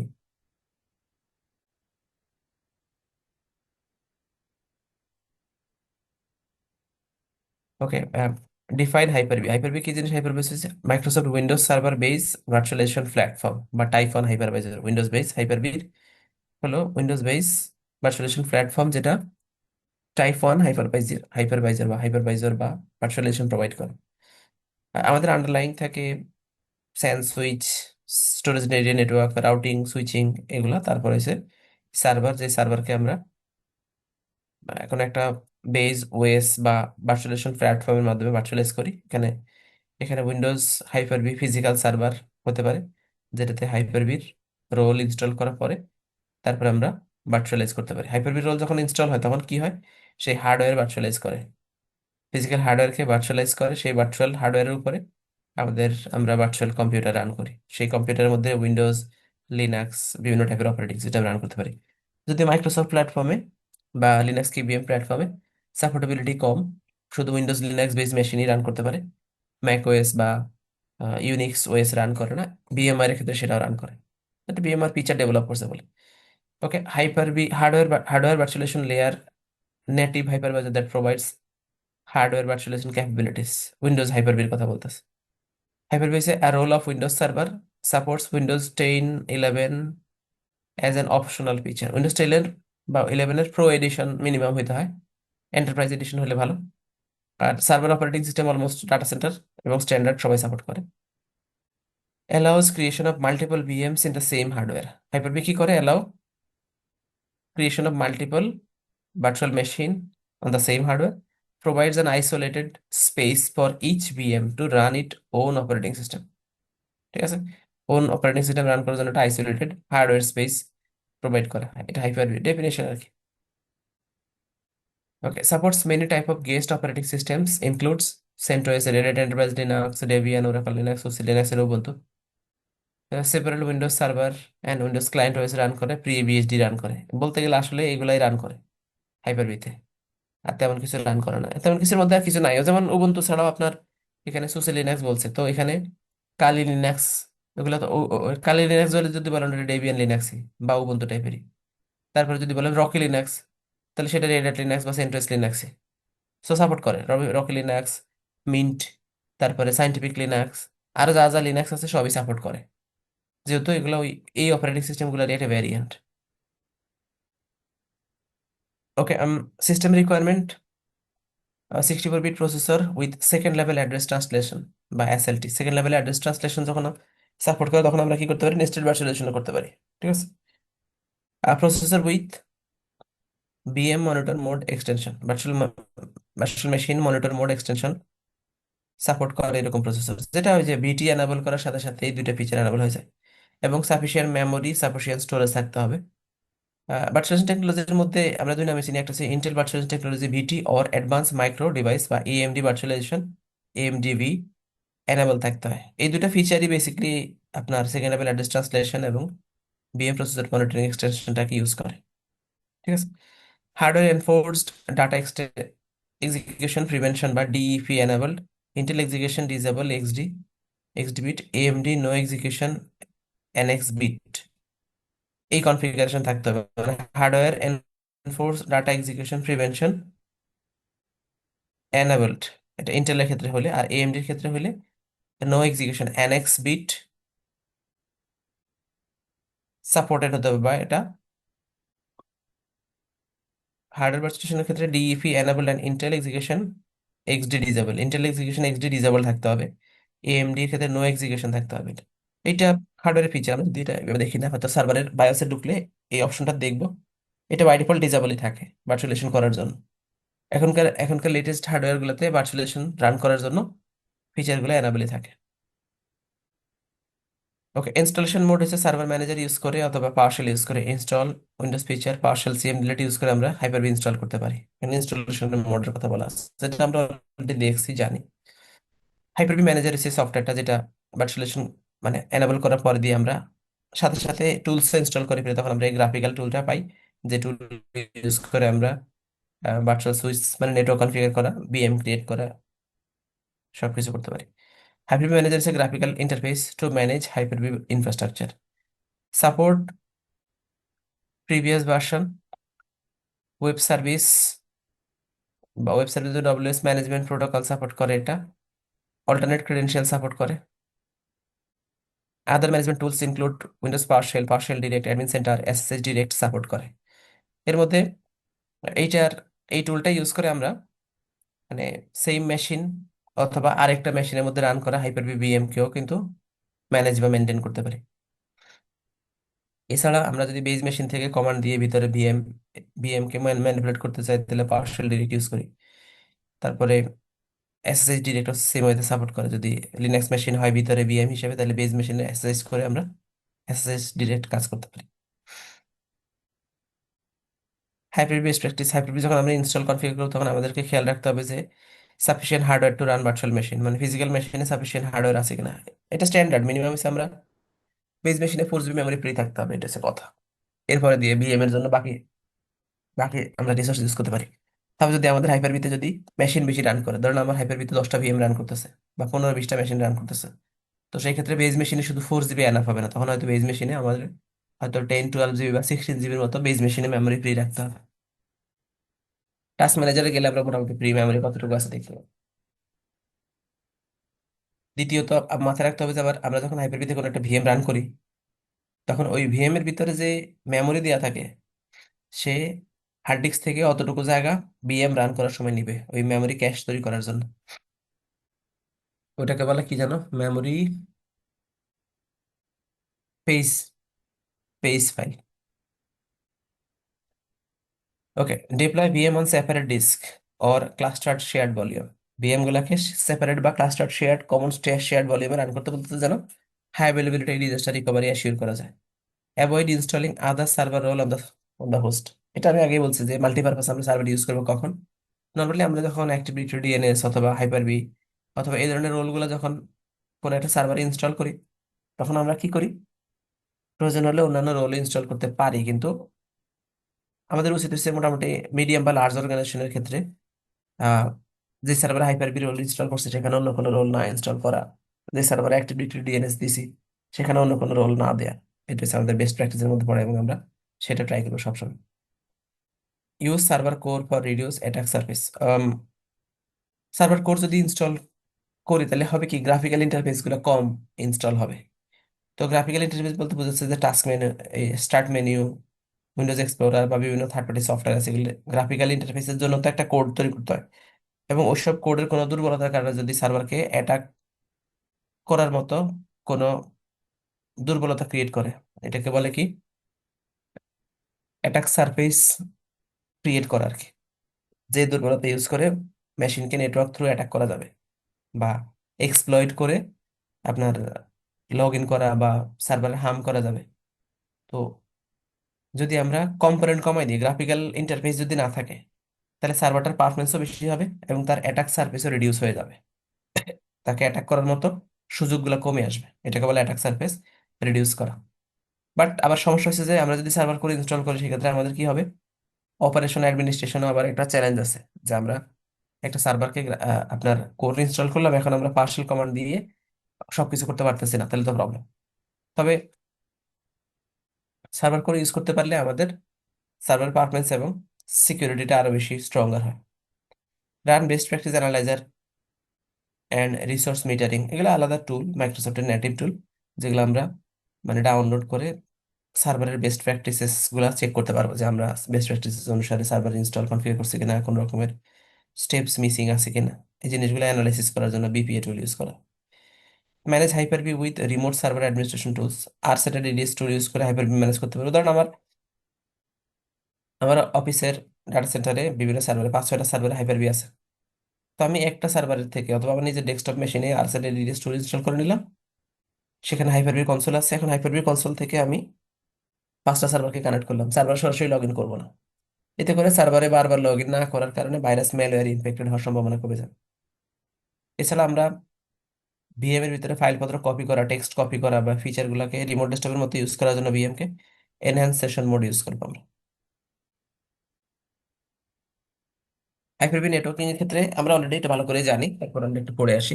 Hyper-V support following virtual network adapter type: legacy network adapter অথবা synthetic network adapter. By default আমাদের আমরা যে মেশিন ক্রিয়েট করি জেনারেশন 2 বা জেনারেশন 1, এগুলোতে আমরা সব সিনথেটিক নেটওয়ার্ক অ্যাডাপ্টার ইউজ করি। বাট জেনারেশন 1 ভিএম যদি তৈরি করি তাহলে আমরা লেগাসি নেটওয়ার্ক অ্যাডাপ্টার ক্রিয়েট করতে পারি, সাপোর্টেবিলিটি একটু কম আর কি। Hyper-V support 3 types of virtual switch: external, internal, private. আমরা জানি এক্সটার্নাল মূলত হচ্ছে যে রিয়েল নেটওয়ার্কের সাথে সরাসরি কানেক্ট হওয়ার জন্য, যেখানে ভিএম এর ভিতরে বাইরে থেকে এবং ভিতরে থেকে কমিউনিকেশন করা যায়। ইন্টারনালের ক্ষেত্রে কি হয়, ভিএম এর ভিতর থেকে বাইরে কমিউনিকেশন করতে পারে এবং তারা ইন্টারনেট ইউজ করতে পারে। প্রাইভেট নেটওয়ার্কের ক্ষেত্রে ওই ভিএম এর ভিতরে ভিতর থেকে বাইরে বা বাইরে থেকে ভিতরে কমিউনিকেশন করা যায় না, আপ টু কমিউনিকেশন করা যায়। ওই প্রাইভেট সুইচের মধ্যে যেসব ভিএম কানেক্টেড আছে তারা নিজেরা নিজেরা কমিউনিকেশন করতে পারে, এতটুকু পর্যন্ত possible. Hyper-V network feature. Hyper-V নেটওয়ার্কের মধ্যে virtual machine queue, VM queue, IPsec offload, single root input output virtualization, এই জিনিসগুলো সাপোর্ট করে। এর মধ্যে সিঙ্গেল রুট আইও ভার্চুয়ালাইজেশন হয়েছে যে আমরা হাইপার-ভিতে যে সুইচ তৈরি করি, সেই সুইচের মধ্যে আপনার একটা টেম্পোরারি মেমোরি ক্রিয়েট করে। নর্মালি এটা আমাদের ফিজিক্যাল সুইচ যেগুলো আমরা সিসকো বা জুনিপার ফর্টিনেট বা সুইচ ইউজ করি, এই সুইচগুলোর ভিতরে এনবিএম মানে এনবি র্যাম আছে। সেই র্যাম কি করে, আমাদের 24 পোর্ট বা 16 পোর্ট বা 48 পোর্ট যতগুলো পোর্ট আছে সবগুলা পোর্টের ম্যাক অ্যাড্রেসের একটা টেবিল অটোমেটিক্যালি তৈরি করে। পাশাপাশি কোন পোর্টে কোন সার্ভার বা কম্পিউটার কানেক্ট হয়েছে সেই কম্পিউটারের নেটওয়ার্ক অ্যাডাপ্টার বা নিকের ম্যাক অ্যাড্রেসের টেবিলটাকেও ম্যাপ করে। মানে কোন পোর্টের সাথে কোন মেশিন কানেক্ট হয়েছে এটার একটা ম্যাক অ্যাড্রেস পপুলেট করে একটা টেবিল তৈরি করে। তো এতে কি হয়, যখন এক পোর্টে থাকে কোনো একটা কম্পিউটার আরেক পোর্টের কোনো কম্পিউটারকে আইপি দিয়ে তার কমিউনিকেশন করে, তখন আইপি থেকে এই ম্যাপ আইপি থেকে ম্যাক অ্যাড্রেসের ম্যাপিংটা হয়ে থাকে। তাহলে দ্রুত একটা কম্পিউটার আর একটা কম্পিউটারকে, সেম সুইচে কানেক্টেড কম্পিউটারকে তারা কমিউনিকেশন করতে পারে বা খুঁজে পেতে পারে, আইডেন্টিফাই করতে পারে। তো এটা হচ্ছে ফিজিক্যাল সুইচের ফিচার থাকে এরকম। আহ হাইপার-ভি যখন বা হাইপার-ভি বা ভিএমআর এনভায়রনমেন্টে যখন ভার্চুয়ালাইজ এনভায়রনমেন্টে হয় তখন তার ফিজিক্যাল সুইচকে সরাসরি অ্যাক্সেস করা না। তখন তো ফিজিক্যাল সুইচের পরিবর্তে ওই ফিজিক্যাল সার্ভারের মধ্যে নেটওয়ার্ক অ্যাডাপ্টারটাকে সুইচে কনভার্ট করে। তো নেটওয়ার্ক অ্যাডাপ্টারের মধ্যেও ছোট্ট একটা মেমোরি দেওয়া থাকে, somewhat amount of 2 MB 1 MB 4 MBর মতো মেমোরি ক্যাশ থাকে, ক্যাশ মেমোরি থাকে নেটওয়ার্ক অ্যাডাপ্টারে। তো যখন আমরা সার্ভার ওই এসআরআইওবি সাপোর্টেড হয়, আমরা টিক মার্কটা দিয়ে দিলে যে সুইচ তৈরি করার সময় এসআরআইওবি যখন ক্লিক করে দিব তখন ওই মেমোরিটাও ভার্চুয়ালাইজ হবে এবং হাইপার-ভি সুইচের মধ্যে কানেক্টেড যতগুলা মানে ভিএম আছে তাদের কানেক্টেড ভার্চুয়াল ম্যাক অ্যাড্রেসের সাথে আপনার ওই সুইচের ভিতরে একটা টেবিল তৈরি হবে, ম্যাক অ্যাড্রেস ইউজ করে একটা সুইচের ভিতরে ম্যাক টেবিল তৈরি হবে। তো এই ফিচারটা হাইপার-ভি সাপোর্ট করে, এটা ভিএমআরও সাপোর্ট করে। তারপর দিয়ে আইপিসেক আপলোডিং হলো, যদি এখানে আপনার আইপিসেক কানেকশন তৈরি হয় তাহলে আইপিসেক তো মূলত এসএসএল বেসড কমিউনিকেশন তৈরি করে। তো এসএসএল এর যে এনক্রিপশন ডিক্রিপশন হয় এটা নেটওয়ার্ক ইন্টারফেসে ওখানে হইতে পারে, এটা অফলোডিং বলে এটাকে। মানে যখন এনক্রিপশন ডিক্রিপশন যে কম্পিউটার থেকে বা যে লোকেশন থেকে প্রসেস হয় সেটাকে বলে যে অফলোডিং। তারপরে ভিএম কিউ, এটা হচ্ছে যে ভার্চুয়াল মেশিন কিউ বলে এটাকে। এটা বেসিকলি ডাটা ট্রান্সমিশনের জন্য ইউজ হয়, প্যাকেট ফরওয়ার্ডিং এর জন্য। একটা বিএম থেকে আরেকটা বিএম এ যখন ডাটা ট্রান্সমিশন হয় প্যাকেট ফরওয়ার্ডিং এর জন্য। তো এই প্যাকেট ফরওয়ার্ডিং এর জন্য ক্যাশ মেমোরি ইউজ করে, ওই যে নেটওয়ার্ক অ্যাডাপ্টারে ক্যাশ ইউজ করে যখন করতে পারে তখন কোনো একটা সিকোয়েন্স যদি মিস হয় প্যাকেট ফরওয়ার্ডিং এর ক্ষেত্রে, টিসিপি কমিউনিকেশনের ক্ষেত্রে, তখন এটাকে রিট্রান্সমিট করা অথবা ওটাকে রিসিকোয়েন্সিং করা, পুনরায় আবার সিকোয়েন্সের মধ্যে রাখার জন্য বিএমকিউ ফিচার ইউজ করে। বিএমকিউটা আমি আমার একটু নিজেকে একটু দেখতে হবে, আমি একটু বিএমকিউটা ভালো করে দেখে নিই। এটা আহ, আমার কাছে মনে হচ্ছে আমি একটু রিভিউ করা দরকার। Virtual machine queue in hyper V, আমি একটু চ্যাট জিপিটিতে আপনাদের সামনে সার্চ করি।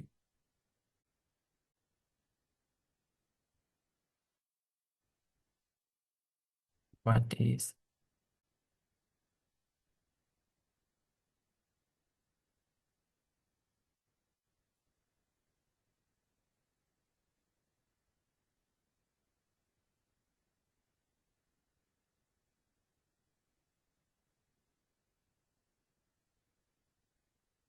ওকে এটা হলো Hyper-V networking is hardware accelerated networking feature that improves network performance per virtual machine by distributing network traffic processing across multiple CPUs, CPU core. Okay, এটা normally কি করে? Normally when network packets are arrive at Hyper-V host, one CPU core handle all incoming network traffic. This become bottleneck when many VMs are running. BMQ solve this problem by allocating network adapter NIC to directly assign traffic queue to specific virtual machine. Result faster networking or lower CPU uses. ওকে, এইটার জন্য কি করা যায়? এখানে অনেক information আছে, information flooded হবে। আমি এটা কপি করে হোয়াটসঅ্যাপে আপনাদের সেট করে দিচ্ছি, যদিও এটা এমনিতে পড়ে নেওয়ার বিষয়, প্রথম কয়েকটা লাইন দেখলেই হলো।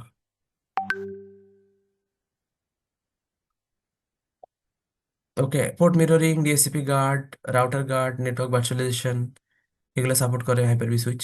এনহ্যান্স সেশন মোড এনাবল করা যায়, আমরা করতে পারি, কি বলে এটাকে, রিমোট ডেস্কটপ সেশনের মতো সেশন তৈরি করার জন্য। Hyper V nested virtualization, Hyper V feature, Hyper V feature you can use in Hyper-V feature, you can use to install and run Hyper-V inside the guest VM. তার জন্য আমাদেরকে ওই যে একটা পার্শাল কমান্ড দিয়ে এনেবল করে নিতে হয়। enable a guest VM to be able to a host than other guest VM, ওকে, মানে Hyper-V VM কে আবার পুনরায় আমরা চাইলে ভিতরে Hyper-V ইনস্টল করে গেস্ট ক্রিয়েট করতে পারি। Useful for implementing guest test and development environment, এটা প্রোডাকশনে ইউজের জন্য এখনো রিলিজ হয় না এবং প্রোডাকশনে ইউজও করে না, এটাকে আমরা ডেভেলপমেন্ট বা টেস্টিং এনভায়রনমেন্টের জন্য ইউজ করতে পারি। নেক্সট ভার্সন এনাবল করার জন্য এই যে এই কমান্ডটা দিতে হয়, যেখানে বিএমটার নাম, মানে যে বিএম এ হাইপার ইনস্টল করব সেই বিএমটার নাম দিলেই হবে। সেট বিএম প্রসেসর কমান্ডের সাথে এক্সপোজ বা সলিউশন এক্সটেনশন ট্রু দিলেই হলো। আবার ডিসেবল করতে চাইলে ফলস দিয়ে দিলে হয়। Hyper host and guest BM must be Windows server 16 or later হতে হবে, এনাফ মেমরি থাকতে হবে। বিএম কনফিগারেশন ফর 8 জেনারেশনের বিএম কনফিগারেশন হতে হবে। Intel processor with VTX and EP technology, AMD epic Ryzen or later হতে হবে। নেটওয়ার্কিং অপশনস এর মধ্যে MAC address spoofing, networking enable থাকতে হবে বা সাপোর্ট করতে হবে। এখানে বিএম কনফিগারেশন ভার্সন 8 আর গ্রেটার বলা আছে এবং উইন্ডোজ সার্ভার 16 বলা আছে মিনিমাম। এর নিচে নেস্টেড ভার্চুয়ালাইজেশন সাপোর্ট করে না, যেটা বুঝলাম আমরা। আমরা এখানে হাইপার-ভিতে আমাদের কয়েকটা মেশিন আছে।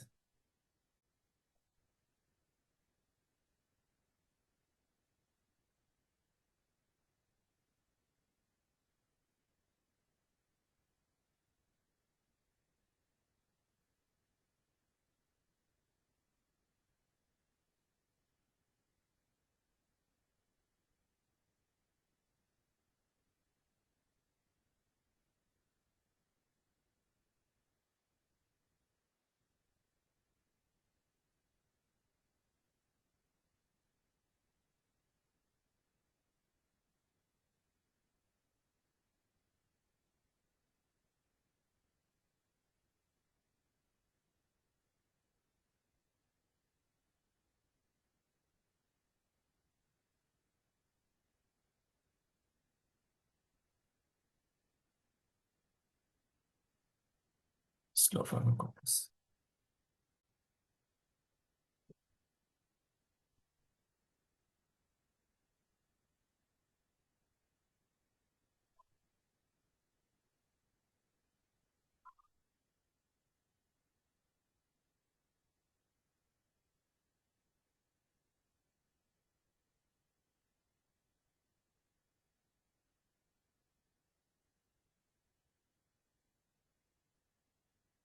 আগে হাইপার-ভি যতক্ষণ ওপেন হয় ততক্ষণে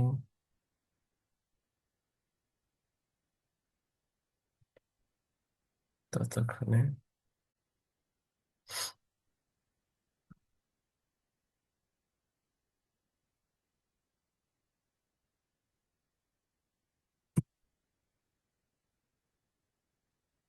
এনাবেল এনহ্যান্সেশন মোড আমরা এখান থেকে ইউজার সেকশন এবং কম্পিউটার সেকশন দুটি সেকশন আছে এখানে। এনহ্যান্সেশন মোড এনাবল বাই ডিফল্ট থাকে, আর কম্পিউটার সেকশনের জন্য আমরা এনাবল করে দিতে পারি। এতে করে আমরা ভিএম এর ভিতরে কন্টেন্ট কপি করতে পারবো। এনহ্যান্সেশন mode enables logical device redirection and dynamics display resizing. You can connect through RDP session, connect to the computer hosting a virtual machine, select the host computer in the Hyper-V machine, তারপরে এই সেটিংসে এসে আমরা এখানে enable করতে পারি। এনহ্যান্সেশন mode আমরা already দেখছি ভালো করে। এখানে আমরা জিপিইউ পার্টিশনিং, যদি ইন কেস আমাদের মানে হাইপার-ভি হোস্টে যদি জিপিইউ এনাবেল থাকে এবং সেটাকে যদি আমরা ইউজ করতে চাই, তাহলে জিপিইউ পার্টিশন কিভাবে হবে, মানে জিপিইউটাকে শেয়ার কিভাবে করব। Share a GPU across multiple VM, create GPU partitioning, assign each partition to VM that supports a set of user multi-session, manage using PowerShell or Windows Admin Center use করে GPU partitioning use করা যায়। Use case for GPU partitioning হচ্ছে VDI application অথবা machine learning ইন্টারফেসের ক্ষেত্রে। সাধারণত একটা network অ্যাডাপ্টারকে আমরা একটা সিঙ্গেল পারপাস ইউজ করতে পারি। যখন আমাদের মানে হাই কনফিগার জিপিইউ থাকে তখন আমরা বিভিন্ন ভার্চুয়াল মেশিনের মধ্যে ওই জিপিইউ মেমোরিকে ফরওয়ার্ড করার জন্য জিপিইউ পার্টিশনিং তৈরি করি। এটা ভিডিআই বলতে বোঝাচ্ছে যে ভার্চুয়াল ডেস্কটপ এনভায়রনমেন্ট। মানে আমরা যদি একটা ফিজিক্যাল সার্ভারের মধ্যে অনেকগুলা উইন্ডোজ 10 উইন্ডোজ 11 মেশিন ইউজ করি, সেই ক্ষেত্রে, অথবা মেশিন লার্নিং সফটওয়্যার ইউজ করার ক্ষেত্রে, support for live imagination, migration and fail over clustering. Okay, live মাইগ্রেশনের ক্ষেত্রে জিপিইউ পার্টিশনিং সাপোর্ট করে, মানে এক মেশিন থেকে শিফট করে আরেক মেশিনে গিয়ে জিপিইউর কন্ট্রোল নিতে পারে। এখানে জিপিইউ ড্রাইভার লাগবে এবং হোস্ট মেশিন থেকে পার্টিশনিং এনাবেল থাকতে হবে। ওকে, আর কি আছে এখানে? ওকে, হাইপারবিট ইন্টিগ্রেশন সার্ভিসের মধ্যে কিছু সার্ভিস আছে, যেমন Hyper-V heartbeat services, guest shutdown, time synchronization, data extension, volume shadow copy, তারপরে guest service interface, power shell রিডে, এগুলো সাপোর্ট করে ইন্টিগ্রেশনের মাধ্যমে। ইন্টিগ্রেশন আমরা অলরেডি জানি, এটা ভিএম প্রপার্টিতে থাকে। আমি হোস্ট ওয়ানের মধ্যে, এখানে হাইপারবি আছে, এখানে কোনো ভিএম নাই। এখানে আমি যদি একটা ভিএম কে শিফট করে নিয়ে আসি,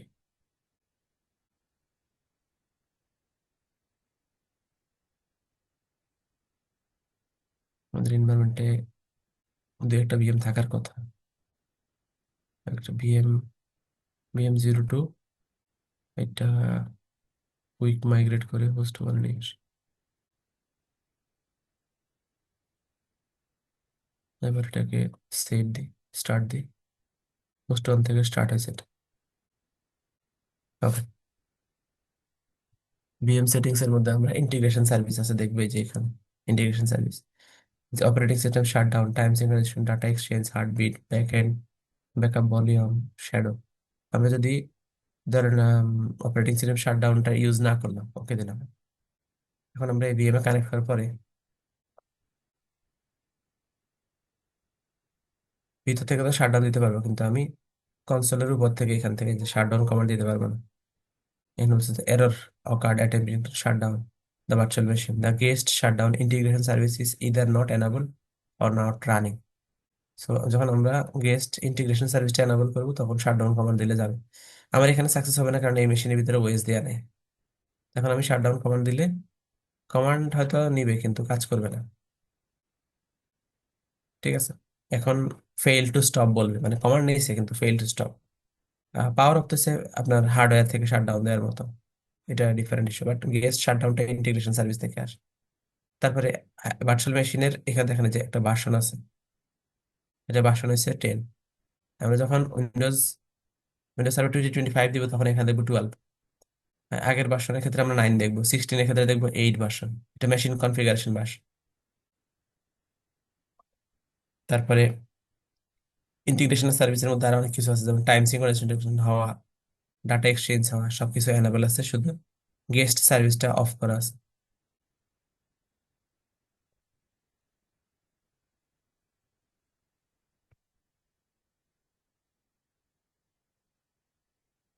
ওকে, virtual machine VM settings and configuration, VM storage, virtual hard disk formation, manage VM state, check point, import export. VM settings and generation version. VM settings version identifies compatibility of the VM components with the version of Hyper-V installed on the host. Windows Server 2025 host machine supports configuration version of 8 through 12. And 2025 VM এর version 8 থেকে 12 পর্যন্ত support করে, তার মানে সে server 16 থেকে শুরু করে 2025 এ তৈরি করা VM কে রান করতে পারবে। আমরা যখন ভিএম কে এক মেশিন থেকে আরেক মেশিনে, যখন আমরা উইন্ডোজ সার্ভার 16 তৈরি করা ভিএম এর ভার্সন হবে 8, এটাকে যখন আমরা 2025 এর মধ্যে মাইগ্রেট করে নিয়ে এসে রান করব, তখন কিন্তু ভিএম এর মধ্যে আমরা যখন একটা ভিএম এর প্রপার্টিতে আসবো, তখন এখানে যে ভার্চুয়াল মেশিনের ভার্সন আপগ্রেড করার মতো একটা সেকশন দেখবো। আর এখানে যেহেতু আমাদের এটা সার্ভার 2025 এবং ভিএমটাও 10 কনফিগারেশনের, তো এখানে আর কোনো আপডেটের অপশন দেখবো না আমরা। এই আপডেট যদি করে ফেলি, ধরুন আমরা এখানে একটা, এই ভিএমটা ধরেন এটা ভার্সন 8 এর ভিএম, এটা উইন্ডোজ সার্ভার 16 থেকে আসছে এখানে, মানে উইন্ডোজ সার্ভার 16 একটা হোস্ট থেকে আসছে। আমি যেটা যখন ভার্সন এখান থেকে আপডেট করে ফেলবো, তখন কিন্তু এটা 16-এ গিয়ে রান করতে পারবে না, কারণ 16-এ ভার্সন 10 এর মেশিন সাপোর্ট করবে না। এরকম, to update the configuration version use the following command: update hyphen VM version, এটা গ্রাফিক্যালি করা আছে। আপডেট বিএম ভার্সন কমান্ডের সাথে বিএম এর নাম দিলে আপডেট হয়ে যাবে। কোথায় দিব? Physical machine. Okay, generation 1 virtual machine support 32 bit 64 bit, দুই টাইপের মেশিনই সাপোর্ট করে। এবং এটাতে ওএস ডিস্ক যেটা থাকে তার সাইজ হইতে পারবে সর্বোচ্চ 2 টেরাবাইট, কারণ ওই ইয়ের জন্য, ওইটা ওই এমবিআর হওয়ার কারণে, কারণ জিপিটি থেকে তো জেনারেশন 1 মেশিন বুট করতে পারে না। তো ওইটাকে এমবিআর রাখার কারণে এমবিআর এর ডিস্কের সাইজ 2 টেরাবাইটের বেশি হয় না এবং লেগাসি বুট সাপোর্ট করে। আর generation 2 VM supports only 64 bit, operating system supports secure boot, shielded VM support করে, যে কারণে বুট ভলিউমটা জিপিটি হওয়ার কারণে সেটা 64 টেরাবাইট পর্যন্ত হতে পারে এবং ইউজেবল হার্ড ডিস্ক গুলো 64 টেরাবাইট হতে পারে। Support unified extensible framework UEFI. So generation 2 machine আমাদের এটার বুট ভলিউমটা, এটা স্কাসি কন্ট্রোলারে আছে এবং এটা জিপিটি তে আছে, এই কারণে এটার সাইজ বেশি হইতে পারবে। এটার ফার্মওয়্যার হয়েছে, এই যে সিকিউর বুট এনাবল করা আছে, সিকিউর বুট এনাবল করা আছে, যেটা এটা যেহেতু জেনারেশন 2 মেশিন। জেনারেশন 1 মেশিন যখন আমরা তৈরি করব,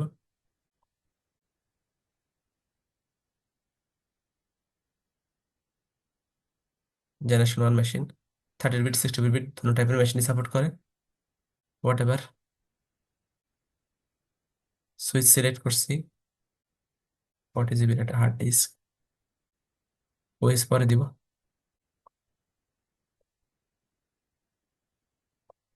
এটা দেখবো যে আমরা এটা হার্ডওয়্যার লেগ আছে, যেটা আইডি দিয়ে কানেক্টেড, এবং সিকিউর বুট কিন্তু এনাবল করা নাই, সিকিউর বুট সাপোর্টও করে না। এখানে যদি আমরা এক্সট্রা হার্ডওয়্যার অ্যাড করতে যাই, দেখবেন যে লেগাসি নেটওয়ার্ক অ্যাডাপ্টারও আছে, স্কাসি কন্ট্রোলার আছে, নেটওয়ার্ক অ্যাডাপ্টার আছে, ফাইবার চ্যানেল অ্যাডাপ্টার আছে। নেটওয়ার্ক অ্যাডাপ্টার এবং লেগাসি দুটাই সাপোর্ট করে, কিন্তু আমরা জেনারেশন 2 তে কিন্তু লেগাসিটা পাবো না। জেনারেশন 2 তে যদি যাই, এখানে হার্ডওয়্যার অ্যাড অপশনে গেলে লেগাসিটা সাপোর্ট করে না। তারপরে জেনারেশন, যদিও মেশিনের ভার্সন সেমই আছে, কিন্তু জেনারেশন 1 হওয়ার কারণে সেটাতে কিছু পুরোনো ইয়ে সাপোর্ট করে। ইন্টিগ্রেশন সার্ভিসের ক্ষেত্রে কোনো ইয়ে নাই, ডিপেন্ডেন্সি নাই। এখানে স্কাসি কন্ট্রোলারের মধ্যে বুট সাপোর্ট করে না। বুট করতে হলে আইডি কন্ট্রোলারের মধ্যে থেকে সাপোর্ট করতে হবে। স্কাসি কন্ট্রোলারে কিন্তু ডিস্ক অ্যাড করা যাবে, সেটা 64 টেরাবাইট হতে পারে।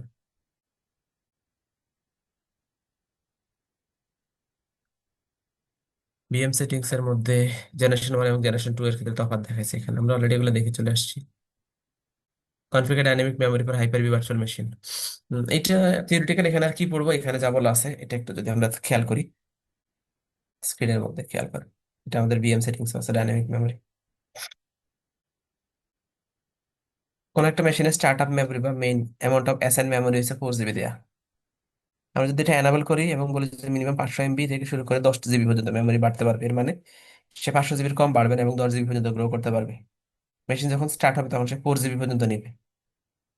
এরপরে মেমোরি বাফার হচ্ছে 20%, মানে হচ্ছে যে এই মুহূর্তে যদি সে ধরেন 5 জিবি বা 4 জিবি মেমোরি ইউজ করতেছে, তাহলে সে ফিজিক্যাল মেশিন থেকে আরো 20% মেমোরি এক্সট্রা লোড দিবে, কারণ সে 10 জিবি পর্যন্ত যেতে পারবে, তাকে বলা আছে।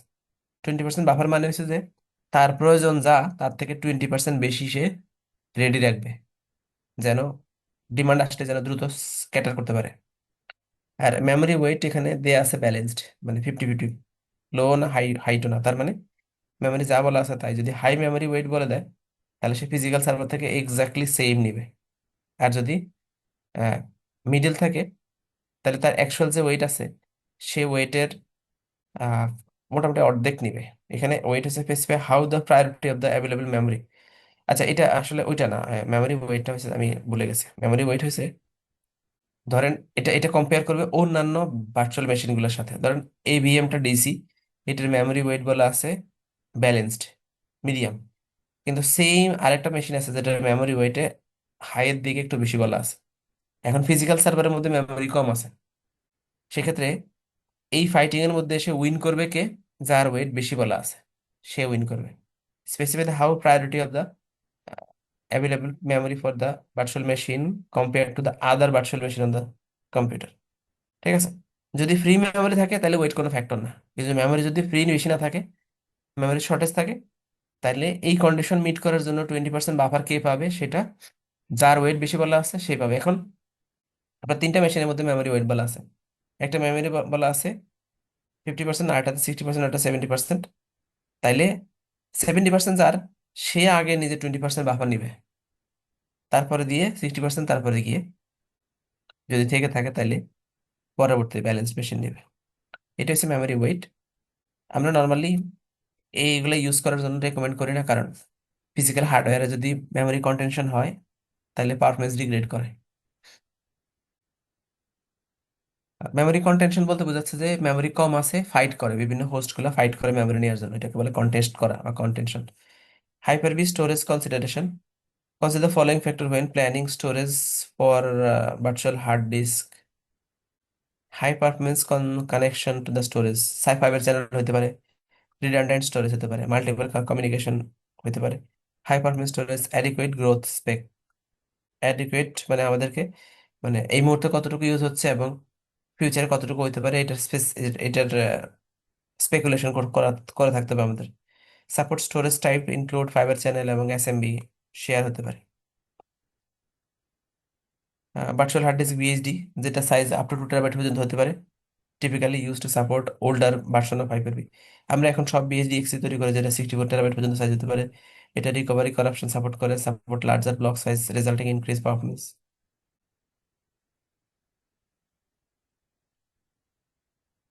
Manage VM state and checkpoint. Virtual মেশিনের স্টেট কি হতে পারে?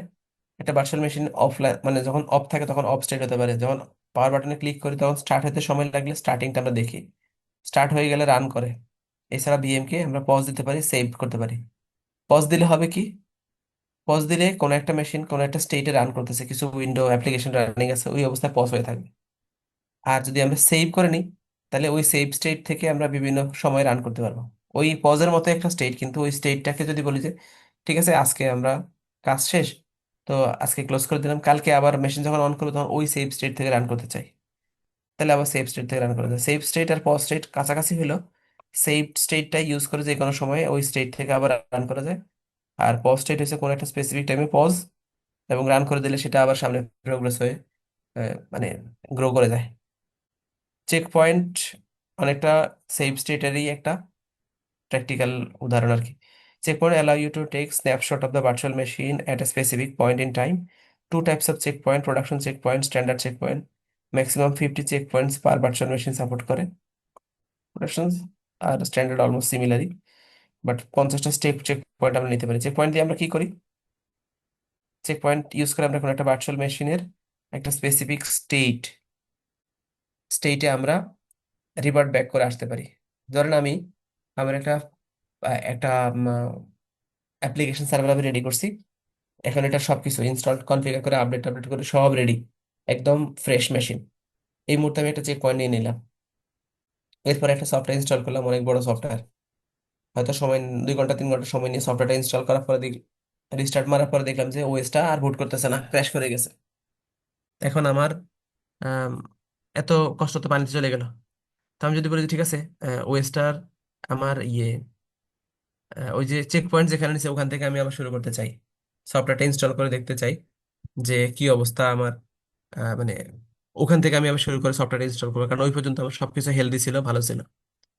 তো এই কারণে আমরা চেক পয়েন্ট মাঝে মাঝে ইউজ করি। অথবা কোনো একটা সার্ভারের মধ্যে আপনার সার্ভিস চলতেছে, সবকিছু হেলদি ঠিক আছে, এখন আপনি একটা আপডেট করবেন, তো আপনি চাচ্ছেন যে যদি আপডেট করার পরে যদি সার্ভারে কোনো প্রবলেম হয় আমি যেন কুইকলি আবার এখন যে অবস্থায় আছে এই জায়গায় যেন ব্যাক করতে পারি, এই কারণে আমি একটা চেক পয়েন্ট তৈরি করবো। তাহলে আমরা চেক পয়েন্ট নিয়ে নিতে পারি। বাট চেক পয়েন্টে একটা প্রবলেম আছে, চেক পয়েন্ট নিলে আমাদের পারফরমেন্স ডিগ্রেড করে। এটা একটা চেক পয়েন্ট যখন আমরা মানে কনফিগার করি কোনো একটা সার্ভারে বা চেক পয়েন্ট নিই, তখন একটা পারফরমেন্স ডিগ্রেড করে। চেক পয়েন্টটার একটা প্র্যাকটিক্যাল মানে প্রবলেম আমি আপনাদেরকে যদি দেখাই,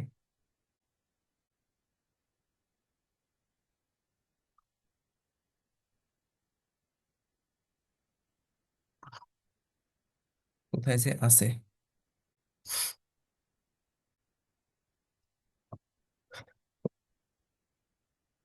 এটা খেয়াল করেন। এখানে একটা আমার স্ক্রিন দেখতে পাচ্ছেন নিশ্চয়ই আপনারা। ধরেন আমার একটা ফিজিক্যাল মেশিন আছে,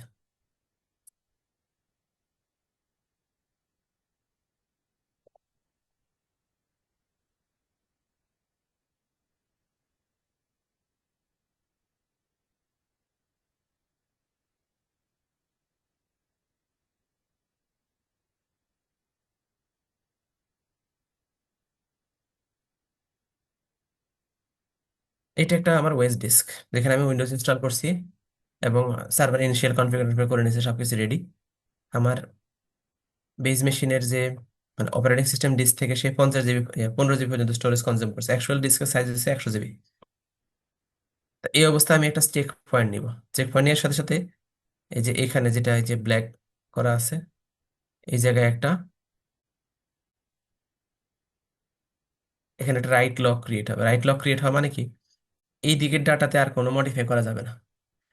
তো ধরেন আমার এখানে কোনো কারণে আমি উইন্ডোজের ভিতরে কোনো একটা কাজ করলাম, ধরেন আমি হোস্ট ফাইলে একটা এন্ট্রি দিলাম, ইটিসি হোস্টের ভিতরে 2-3টা লাইন লিখলাম।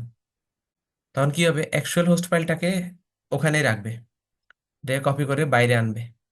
বাইরে আনে এক্সট্রা কয়েকটা লাইন আছে, সেই ফাইলের ভিতরে ওই লাইনগুলো অ্যাড করবে, সেভ করে দেবে। তো নেক্সট টাইম থেকে আমি যখন হোস্ট ফাইল অ্যাক্সেস করবো, তখন আসলে হোস্ট ফাইলে অ্যাক্সেস এটাতেই হবে, ভিতরটাতে আর হবে না।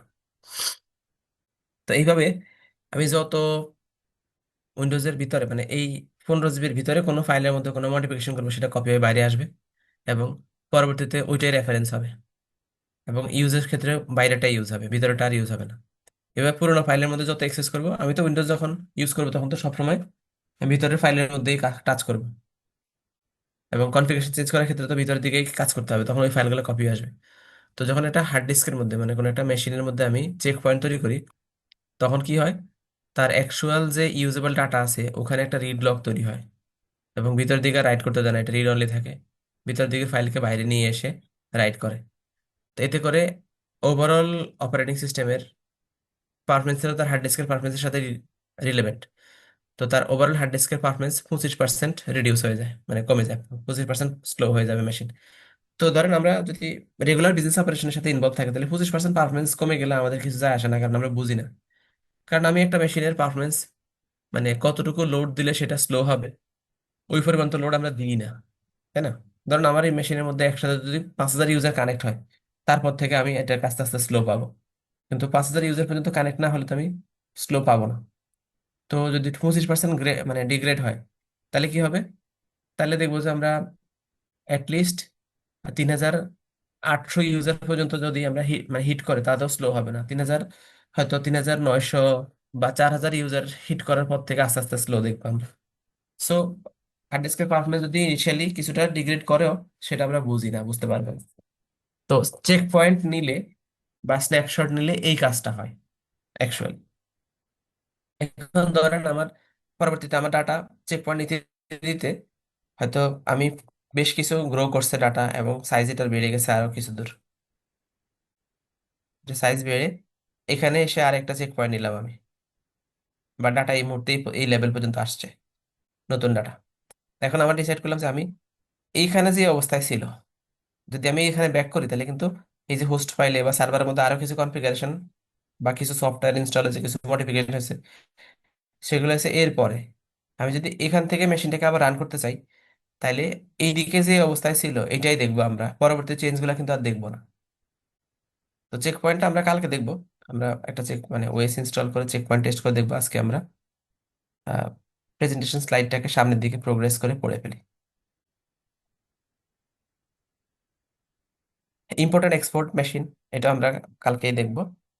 When importing a VM, you have three options: register virtual machine in place using existing unique ID, restore virtual machine using existing unique ID, copy virtual machine with the new unique ID. Export option is export a specific checkpoint, export a virtual machine with all checkpoint. আমরা virtual মেশিনকে যখন check point নিই, তো এই অবস্থায় অথবা এই অবস্থা থেকে কিন্তু এক্সপোর্ট করে পুরো বিএমটার একটা কপি নিতে পারি। যদি এখান থেকে এক্সপোর্ট করি, তাহলে এই পর্যন্ত মেশিনের মধ্যে যা চেঞ্জ হয়েছে বা যত রকমের কিছু আছে সবকিছু সহ এক্সপোর্ট হবে। যদি আমরা এখান থেকে এক্সপোর্ট করি, তাহলে এই পর্যন্ত মেশিনের মধ্যে যে কনফিগারেশন আছে সেটা নিয়ে এক্সপোর্ট হবে। ওইটা একটা। আরেকটা হচ্ছে যে আমরা ভার্চুয়াল মেশিনকে যদি এক্সপোর্ট করি, তখন ইম্পোর্ট করার ক্ষেত্রে ধরেন আমার এখানে দুটো বিএম আছে, BM2 আছে বা 4 আছে। তো BM2 এর তো নাম BM2 অথবা BM4, এছাড়াও বিএমটার কিন্তু একটা ইউনিক আইডি আছে, যেটা এখান থেকে আমরা দেখতে পাবো না। বিএমটার হয়তো এখানে সেটিংসে আসলে হার্ডওয়্যার টোটাল কনফিগারেশন দেখবো, কিন্তু এই বিএমটা নাম ছাড়াও তার কিন্তু একটা ইউনিক আইডি আছে। তো আমি যখন বিএমটাকে এখান থেকে এক্সপোর্ট করে আবার এখানেই ইম্পোর্ট করতে যাব, তখন তো সে সেম আইডিতে অলরেডি একটা মেশিন দেখে। তো এই কারণে সে আমাদেরকে বলে যে তুমি এই ভিএমটাকে যে এখানে আনতেছো, এটা কি তার যে এক্সিস্টিং আইডি আছে সেইটা ইউজ করে মানে ইম্পোর্ট করতে চাও কিনা, মানে এক্সপোর্টেড ভিএম কে আর কি। তো আমরা যদি বলি যে এই অপশনটা সিলেক্ট করি, তখন আমাকে দিবে না, ফেল করবে। কেন? কারণ অলরেডি সেম আইডিতে একটা ভিএম আছে। তারপরে যদি আমি যদি বলি যে restore the virtual machine using the say using restore the virtual machine use the existing unique ID, এইটা দিয়ে যদি আমরা রিস্টোর করি তাইলেও হবে না, ফেল করবে, কারণ সেম ভিএমটা অলরেডি এখানে আছে। কিন্তু আমি যদি বলি যে ওকে ভার্চুয়াল মেশিনটাকে কপি করো, কপি করার ক্ষেত্রে নতুন একটা আইডি জেনারেট করো, কপি ভার্চুয়াল মেশিন। এর মানে হচ্ছে যে আমি বলতেছি যে আমি আসলে কি করতেছি, আমি যে ভিএমটা এখানে ইম্পোর্ট করতেছি সেটাকে আমি রেজিস্টার করতেছি তার এক্সিস্টিং ইউনিক আইডি যেটা এই মুহূর্তে মেশিনের সাথে আছে সেটা ইউজ করে, অথবা আমি মেশিনটাকে রিস্টোর করতেছি, অন্য কোথাও থেকে নিয়ে আসছি, এখন তার এক্সিস্টিং যে আইডি আছে সেটা ইউজ করে মেশিনটাকে ইম্পোর্ট করতেছি, অথবা আমি মেশিনটাকে কোনো এক জায়গা থেকে কপি করে আনছি, তো এখন কপি করা মেশিনটাকে আমি নতুন একটা ইউনিক আইডিতে আমার এই হাইপার ভিতরে রান করতে যাচ্ছি। তো যেখানে অলরেডি অরিজিনাল মেশিনটা আছে সেখানে কিন্তু প্রথম দুইটা সাকসেস হবে না। এখন ধরেন আমি ভিএমটাকে এক্সপোর্ট করছি এখান থেকে, নতুন একটা হাইপার-ভি সার্ভারের মধ্যে গিয়ে যখন আমি ইম্পোর্ট করব, তখন আমি এই দুইটা অপশন সেখানে পাবো। তার মধ্যে আমি হয় এইটা এইটা ইউজ করা মানে হচ্ছে যে আমি মেশিনটাকে যেই মেশিন থেকে নিয়ে আসছে সেই মেশিনটা আর নাই, So আমি সেম ইউনিক আইডিতে মেশিনটাকে রান করতে চাই, সেইটা একটা। আর এইটার মানে হচ্ছে যে আমি মেশিনটাকে যেই মেশিন থেকে এক্সপোর্ট করে নিয়ে আসছি ওই মেশিনটা ওই মেশিনে আছে, কিন্তু আমি সেম মেশিন আইডি দিয়ে নতুন হাইপার-ভি সার্ভারের মধ্যেও রান করতে চাচ্ছি তাইলে। আর এটার মানে হচ্ছে যে আমি মেশিনটাকে যে এখান থেকে নিয়ে আসছি সেখানে অলরেডি সেম মেশিনটা আরেক জায়গায় রান করতেছে, So আমাকে কপি করে নতুন আরেকটা মেশিন তৈরি করতে দাও, তখন নতুন আইডি জেনারেট হবে এবং নতুন একটা মেশিনের মতো রান করবে। এই ক্ষেত্রে মেশিনের ইউনিক আইডি নতুন করে জেনারেট হবে। সো সেম মেশিনের মধ্যে রান করার ক্ষেত্রে আমাদের এটা ইউজ করতে হবে। এটা কালকে আমরা ইনস্টল করতে গেলে দেখবো, ইউজ করতে গেলে দেখবো এটা। কালকে বলতে নেক্সট ক্লাস আমরা দেখবো এটা। Okay, configure discrete discrete device assessment, এটা একটু ডিফারেন্ট জিনিস। Access physical PCI hardware directly from within the virtual machine through the DDA. এটা হচ্ছে যে আপনার ওই ফিজিক্যাল সার্ভারের মধ্যে কিছু নেটওয়ার্ক অ্যাডাপ্টার আছে, হতে পারে গ্রাফিক্স অ্যাডাপ্টার, হতে পারে স্যান স্টোরেজের অ্যাডাপ্টার। তো বেজ মেশিনের হার্ডওয়্যারকে যদি আমরা ভিএম থেকে সরাসরি অ্যাক্সেস করতে চাই তাহলে আমরা ডিসক্রিট ডিভাইস অ্যাসেসমেন্ট এটাকে পাস থ্রু করতে হয় আর কি। হাইপার-ভিতে মানে পাওয়ারশেল কমান্ড দিয়ে এগুলো করতে হয়, এগুলো গ্রাফিক্যাল ইন্টারফেস নাই। Example, virtual machine need to use specific graphical adapter অথবা separate from that used by host. কোনো একটা হোস্ট ইউজ করতেছে, সেই হোস্টের মধ্যে আরো 10-12টা ভিএম আছে, তো আমি একটা স্পেসিফিক ভিএম এর মধ্যে একটা ডাইরেক্টলি একটা পিসিআই অ্যাডাপ্টারকে সরাসরি ম্যাপ করতেছে। Configure the VM for discrete assessment, dismount the device from the host partitioning, assign the device to the guest VM, এই স্টেপস গুলা কনফিগার করতে হয়। Configure discrete assessment, deploy device using discrete device assessment require some planning. Planning এর মধ্যে support virtual machine and guest, operating system হতে হবে, system requirement support করতে হবে, ডিভাইস রিকোয়ারমেন্ট, ডিভাইস ড্রাইভার থাকতে হবে, বিএম লিমিটেশন হতে হবে, security, PCI location path, MMIO management, input output, তারপরে মেশিন প্রোফাইল স্ক্রিপ্ট, এগুলো সাপোর্ট থাকতে হবে। Secure Windows, secure virtual machine secure করার জন্য আমাদেরকে গার্ডেড ফেব্রিক ইউজ করার সুযোগ থাকে, attribution module for guard fabric, host guardian service use করতে পারি, type of protected VM in guarded fabric, general process of creating shielded VM, process of powering off shielded VM. এগুলো একটু tedious task, আমাদের এরকম কোনো ল্যাব নাই এগুলাতে। আমি এই কোর্সগুলাকে আরো যে ইন্টারন্যাশনাল ওয়ার্ল্ড ওয়াইড রিনোন অনেক ট্রেনিং সেন্টারে ট্রেনিং করায়, যারা 2500, 2000, 3000, 4000 ডলারের ট্রেনিং গুলা করায়, তাদের থেকে আমি তাদের ট্রেনিং গুলাকে সাবস্ক্রাইব করে বা কোর্স কারিকুলাম চেক করে আমি নিজেও শিখতে চেষ্টা করছি যে এই মডিউলগুলোকে আসলে শেখা যায় কিনা। তাদের মডিউলের মধ্যে আমি দেখছি যে এই জিনিসগুলো ল্যাব নাই, এগুলো ল্যাব করায় না। যেমন হাইপার ভিতরে রান করে একটা মেশিনকে আমি শিল্ডেড মেশিন হিসেবে কনফিগার করতে চাই, তাহলে পাওয়ার শেল দিয়ে করতে হয় জিনিসগুলো, স্টেপস একটু লম্বা স্টেপস, গোছায় উঠতে পারি না আমি।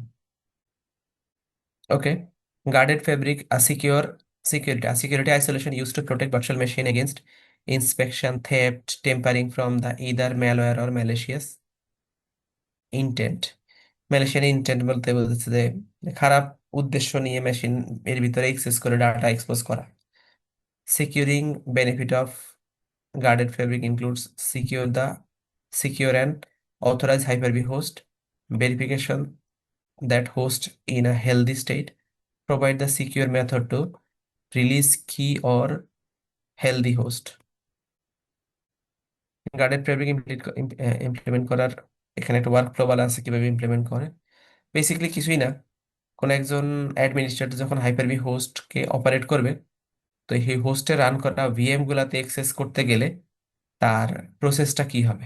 যদি ভিএম গুলা মানে হোস্ট গার্ডিয়ান সার্ভিস ইউজ করে এনক্রিপ্ট করা থাকে আর কি, এগুলাকে শিল্ডেড ভিএম বলে। ভিএম গুলা সিকিউর, এনক্রিপ্টেড ভিএম কে কোন একজন সার্ভার অ্যাডমিনিস্ট্রেটর হাইপার-ভির হোস্ট অ্যাক্সেস করলে তখন তার অথরাইজড একটা এই যে হোস্ট গার্ডিয়ান সার্ভিসের মধ্যে আসবে। অ্যাডমিনিস্ট্রেটর যখন রিকোয়েস্ট করবে ভিএম গুলো অ্যাক্সেস করার জন্য, অ্যাক্সেস এর জন্য টোকেন আসবে হোস্ট গার্ডিয়ান সার্ভিসে। হোস্ট গার্ডিয়ান সার্ভিস তাকে ওই ইউজারের যদি অথরাইজেশন থেকে থাকে তাকে একটা কার্বরাস টিকেট ইস্যু করবে। সেই টিকিটটা ইউজারের সেশনের মধ্যে থাকবে এবং ভিএম অ্যাক্সেস হবে। কনফিগারেশন স্টেপস টিডিয়াস, বাট এই প্রসেসটা আমরা কয়েকটা ডায়াগ্রামে দেখবো। ওকে, attestation models for guarded fabric. Guarded fabric attestation in the process of evaluating and validating the Hyper-V host.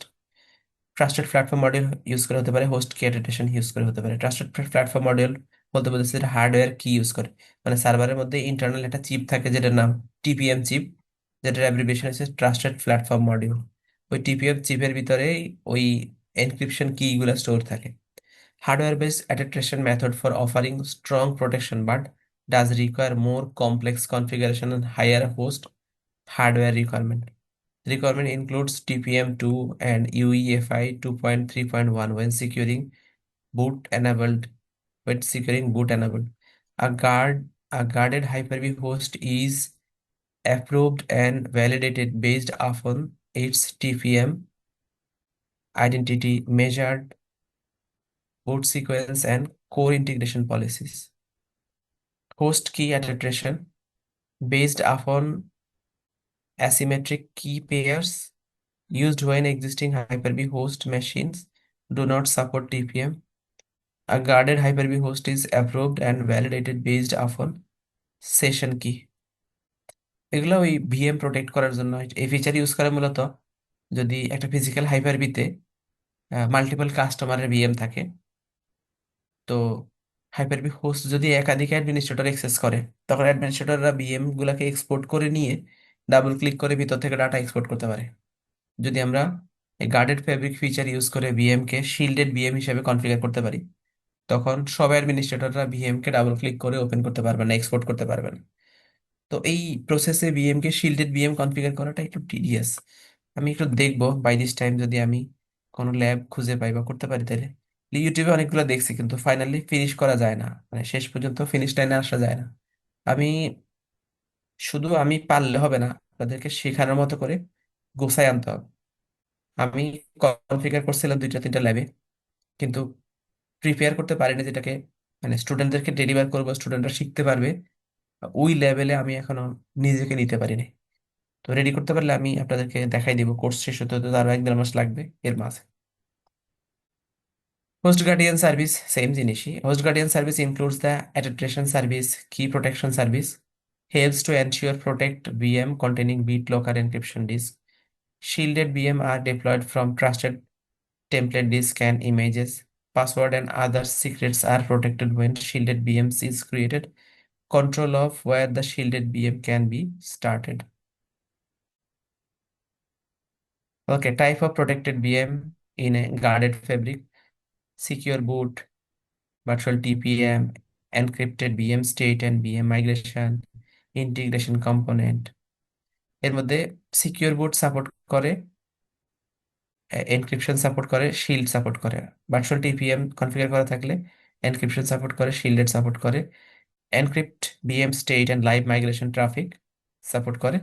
Integration কম্পোনেন্টের ক্ষেত্রে certain component blocked such as PowerShell direct, এগুলো এই শুধু এতটুকুই সাপোর্ট করে, পুরোপুরি সাপোর্ট করে না এটা। এটা হচ্ছে কনফিগারেবল বাই ফেব্রিক অ্যাডমিন। আর কি আছে? এই স্লাইড একদিনে শেষ হয় না যদিও।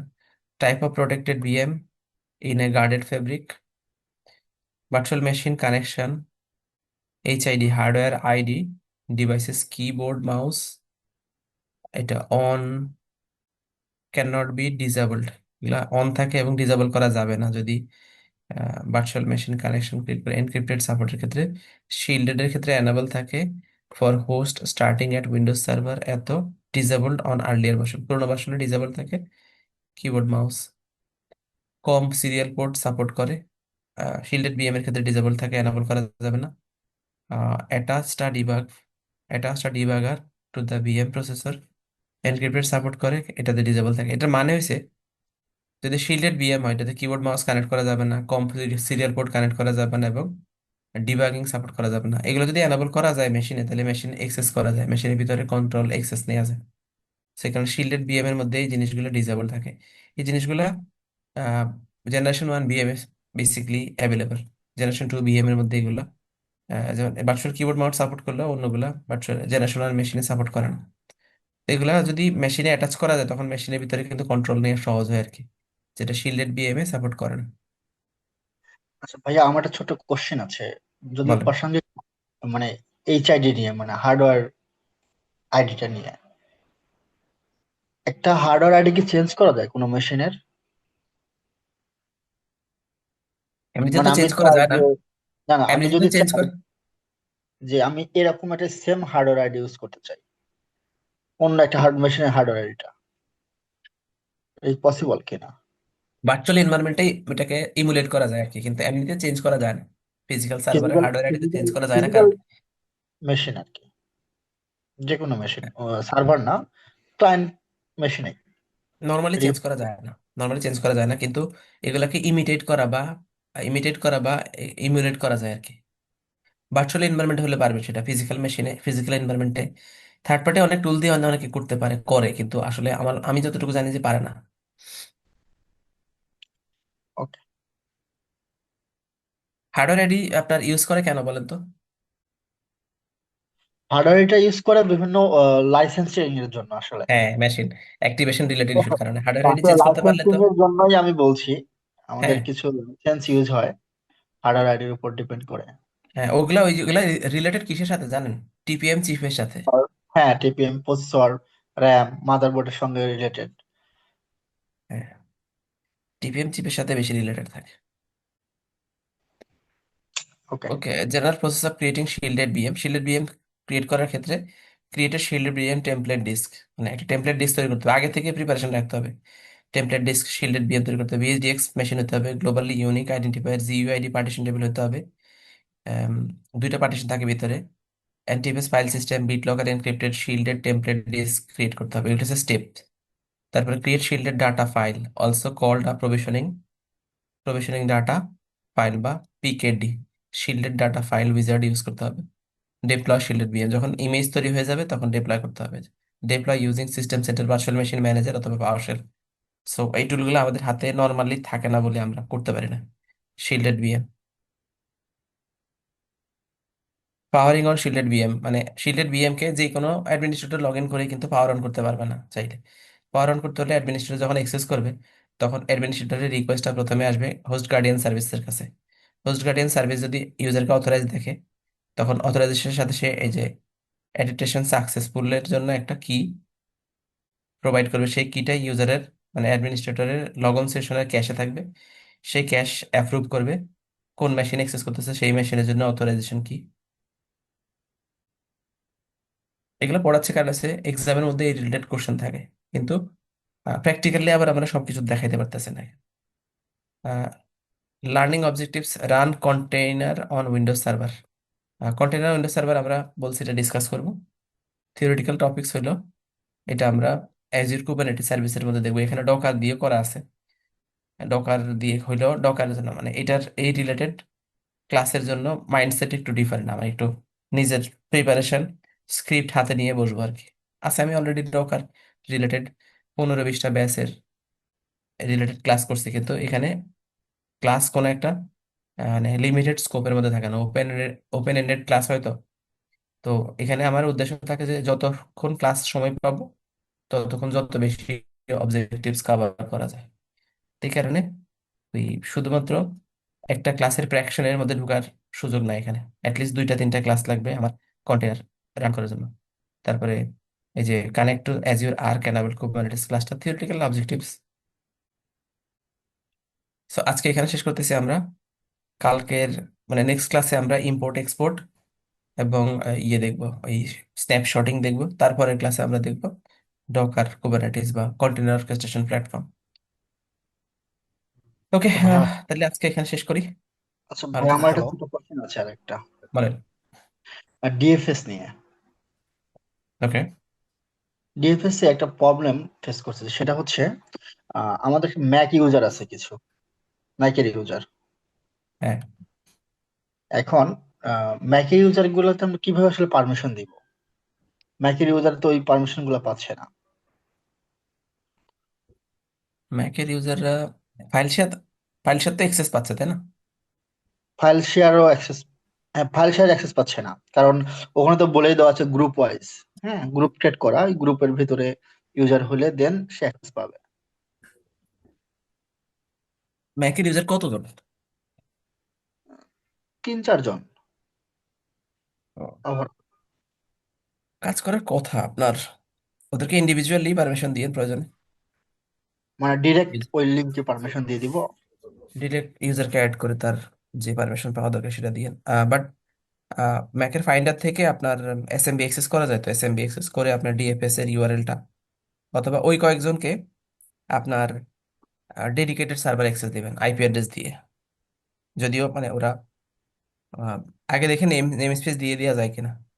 না না না, তো সবই ঠিক আছে, কোন এক কিন্তু সময় কোন এক ওটার সময় উপর তো সময় পাইলে আমাকে একটু কানেক্ট করে নিয়েন অফিস টাইমে। আমাকে আলট্রা আলট্রা ভিউ দিয়ে কানেক্ট করে নিয়েন, আমি একটু দেখে নিব, অথবা এনিডেস্ক দিয়ে। বাট ম্যাক এড্রেস ইউজারের আমি ট্রাবল শুট করতে যাইনি, তবে কাজ করে আমি দেখছি। DFS S A SMB access, তো এসএমবি শেয়ার তো হ্যাঁ এসএমবি শেয়ার। এসএমবি শেয়ারে এক্সেস পাওয়ার কথা পায়। বাট এবং গ্রুপ রিলেটেড পারমিশনও কাজ করে, ওদের। ওই ম্যাক ইউজারকে কোনো ইউজারদের লগ ইন করাতে হবে। ম্যাকে তো ওরা এক্সেস করার সময় ওদের ইউজার নেম পাসওয়ার্ড আস্ক করার কথা, এবং সেই ইউজার নেম পাসওয়ার্ডটা সেভ করে রাখতে হবে। ওরা তো ডোমেন জয়েন মেশিন না, তাই না? না, ডোমেন জয়েন না, সমস্যা তো এখানে। ম্যাককে ডোমেন জয়েন করানো যায় যদিও, এবং লগ ইনের জন্য কাজ করে, কিন্তু ওই এসএমবি শেয়ারটা আর এগুলো কাজ করবে না। কারণ হচ্ছে যে ওই কার্বুলোস টিকেট তো ডেলিগেটেড হবে না, তাই না? অ্যাক্টিভিটি থেকে যে লগ ইন সেশনের জন্য কার্বুলোস টিকেট দেয় সেটা তো আর ম্যাকের জন্য কাজ করবে না, গ্রুপ পলিসি ইমপ্লিমেন্ট হবে না। তো লগ ইন কাজ করবে, কিন্তু তারা যখন এসএমবি শেয়ার অ্যাক্সেস করবে তখন ফাইন্ডারের মধ্যে ওই নেটওয়ার্ক এক্সেস বা এটা কি বলে, পাবলিক ফোল্ডার এক্সেস এর মতো অপশন আছে। আম, আপনার ওখানে আপনার লগ ইন করার সময় ইউজার নেম পাসওয়ার্ড চাইবে, ওদের অ্যাক্টিভ ডিরেক্টরিতে ইউজার অ্যাকাউন্ট তৈরি করে দেবেন, এবং সেই ইউজার অ্যাকাউন্ট দিয়ে তারা অ্যাক্সেস করবে এরকম। অথবা ডেডিকেটেডলি আপনার ডিএফএস শেয়ারটা কোন একটা ডেডিকেটেড সার্ভারের মধ্যে, ডিএফএস এর তো দুইটা সার্ভার থাকবে, তো একটা সার্ভারের আইপি অ্যাড্রেস দিয়ে তাদেরকে কানেক্ট করে দিবেন সরাসরি। কিন্তু ওই যে ফোল্ডারটা অ্যাক্সেস করবে, ওই ফোল্ডারে তো পারমিশন দেওয়া যে শুধুমাত্র ওই গ্রুপের ইউজাররাই পারমিশনটা পাবে। উনি যে ইউজারের দিয়ে লগ ইন করবে সেই ইউজারের আন্ডারে পারমিশন পাওয়ার কথা, মানে তবুও যদি না হয় তাহলে তাকে ডাইরেক্টলি ইউজারটাকে অ্যাড করে দেবেন শেয়ার ফোল্ডারের মধ্যে। কাজ করার কথা আচ্ছা ঠিক আছে এটা। ভাইয়া, যদি এটা একটু সলিউশন না করতে পারি দেন আমি আবার একবার নক দিব আমাকে একবার আপনাকে। অ্যাক্সেস দিয়ে আমি একবার দেখবো, বলতে পারি না সাকসেসফুলি হবে কিনা, কিন্তু ট্রাই করে দেখতে পারি আর কি ভিন্ন প্ল্যাটফর্ম তো, একবার। এই জন্য আমি যে কনফিউজড। বুঝছি ম্যাক এটা এক্সেপশনাল কেস, এটার জন্য আপনার আমার আমাদের সবারই জন্য এটা জিনিসটা নতুন। আচ্ছা ঠিক আছে, ধন্যবাদ আপনাকে। ঠিক আছে, মাঝে মধ্যে ভালো। এরকম ক্রিটিক্যাল ইস্যু হলে আমার জিজ্ঞেস করেন যে কখনো কি রিমোট অ্যাক্সেস নিয়ে মানে একটু দেখতে পারবো কিনা আমাকে। হয়তো ধরেন আমি বাইরে আছি, রাস্তার মধ্যে ঘুরতেছি, কোনো একটা কাস্টমার সাইডে ভিজিটে গেছিলাম, হয়তো নাও পারি, বাট ট্রাই করবো একটা সময়।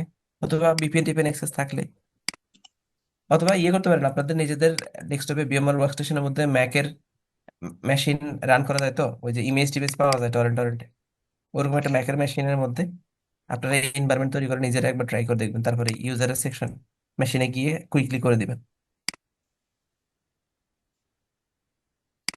অফিস টাইমে কোনো একদিন নক দিন, আমার হোয়াটসঅ্যাপে নক দিলে হবে, সমস্যা নেই। সিচুয়েশন আগে মেসেজ করে রাখেন, তাহলে আমি মাইন্ডসেট ঠিক থাকবে যে ওকে, ওনার এটা দেখতে হবে। ঠিক আছে, ওকে। ঠিক আছে আহ, সবাই, হ্যাঁ, আল্লাহ হাফেজ। ভাইয়া, আসসালামু আমি আলাইকুম একটা কথা সবাই। বলতে চাচ্ছিলাম বলেন। যে ওই যে আমার কোম্পানিতে এখন যে ইয়ারপি যেটা ইউজ করতেছি ওইটা নিয়ে একটু কথা বলতে চাচ্ছিলাম। ওইটা নিয়ে পার্সোনালি বলবো আপনার সাথে না? একসময় ফোনে কল দিয়েন, দিনের বেলা ধরুন কালকেই আ- আপনার 12টা 1টার দিকে বা 2টার দিকে 3টার দিকে কল দিয়েন, অথবা বিডি বিডি টাইমে না আমার ইউই টাইমে? হ্যাঁ, বাংলাদেশের টাইমে দুইটাই? হ্যাঁ, বাংলাদেশ টাইমে 2টা 3টার দিকে কল দিলেই হবে। এমনিতে আচ্ছা আপনাদের কি আচ্ছা। ইআরপি ইউজ করে? আমরা হচ্ছে ফ্র্যাপ হ্যাঁ। ফ্র্যাপ ফ্র্যাপ। ও আচ্ছা, এটা মনে হয় আমি জানি না। ওডু আছে না একটা ফ্রি? জি। ওডু আছে না একটা, ওডু ফ্রি? ওডু ফ্রি নেই, ওডু ফ্রি না। একটা ইআরপি আছে ওডু, ওডু নাম, এটা ফ্রি আর কি। আচ্ছা আবার একটা সার্টেন আচ্ছা লেভেল ফ্রি, তারপর এটা মানে ইউজ করে আর কি। আপনাদের ইআরপি যেটা ইউজ করে এটা আমাদের দেখায়েন এক সময়, স্ক্রিনশট নিয়ে দেখায়েন এটার ওয়েবসাইট ঠিক। কোনটা। আচ্ছা আচ্ছা, ঠিক আছে, আমি আপনাকে তাহলে লিঙ্ক আমি পাঠাবো হোয়াটসঅ্যাপে। আমি দেখে নিবো যে এটা কি জিনিস, হ্যাঁ। আচ্ছা ঠিক আছে এরপরে ভাই, আমি রিলেটেড আপনাকে কথাবার্তা হবে। ঠিক আমি আছে তো ভাই, আমি আপনার আমি হোয়াটসঅ্যাপ। এসএবি আর আপনার ডায়নামিক্স নিয়ে কাজ করছি মূলত। আচ্ছা আচ্ছা, বুঝতে পারছি। আর আমরা এমনিতে ডায়নামিক্স এর বিজনেস সেন্ট্রাল মানে সলিউশন প্রোভাইড করি আর কি। আমরা সেল করি ডায়নামিক্স এর বিজনেস সেন্ট্রাল। এসএবি এর জি জি। প্রজেক্টও আমরা ইনভলভ হতে পারি যদি প্রজেক্ট আমাদের ক্যাপাবিলিটির ভিতরে পড়ে আর কি। আচ্ছা আচ্ছা, বুঝতে পারছি। না আমরা আসলে এখন এটা ইন্ডিয়ানই বেশ, তো এই ওদের অফিস এখানে, বাট মেন হেড অফিস হচ্ছে ওদের ইন্ডিয়াতে। তো আমরা এখন অনেক সময় প্রবলেম সম্মুখীন হচ্ছে আর কি। তো ওরা বারবার এটা স্টোরেজ ফুল হয়ে যায়, আপনারা আপডেট করেন, প্যাকেজ চেঞ্জ করেন, এই ধরনের কথাবার্তা বলে। ঠিক আছে, কালকে আমার কল দিয়েন, মোটামুটি ঠিক আছে। 1টা 2টার পরে কল দিলে আমি মোটামুটি শুনতে পারবো বা আপনার সাথে চেক করতে পারবো। ঠিক আছে ভাই, আমি আপনাকে আমার ডিটেলস গুলো হোয়াটসঅ্যাপ পাঠাবো, আপনাকে নক দিব আর কি। ওকে, হ্যাঁ, আসসালামু আলাইকুম ভাইয়া ওকে ভাই, সবাই। সালাম আলাইকুম।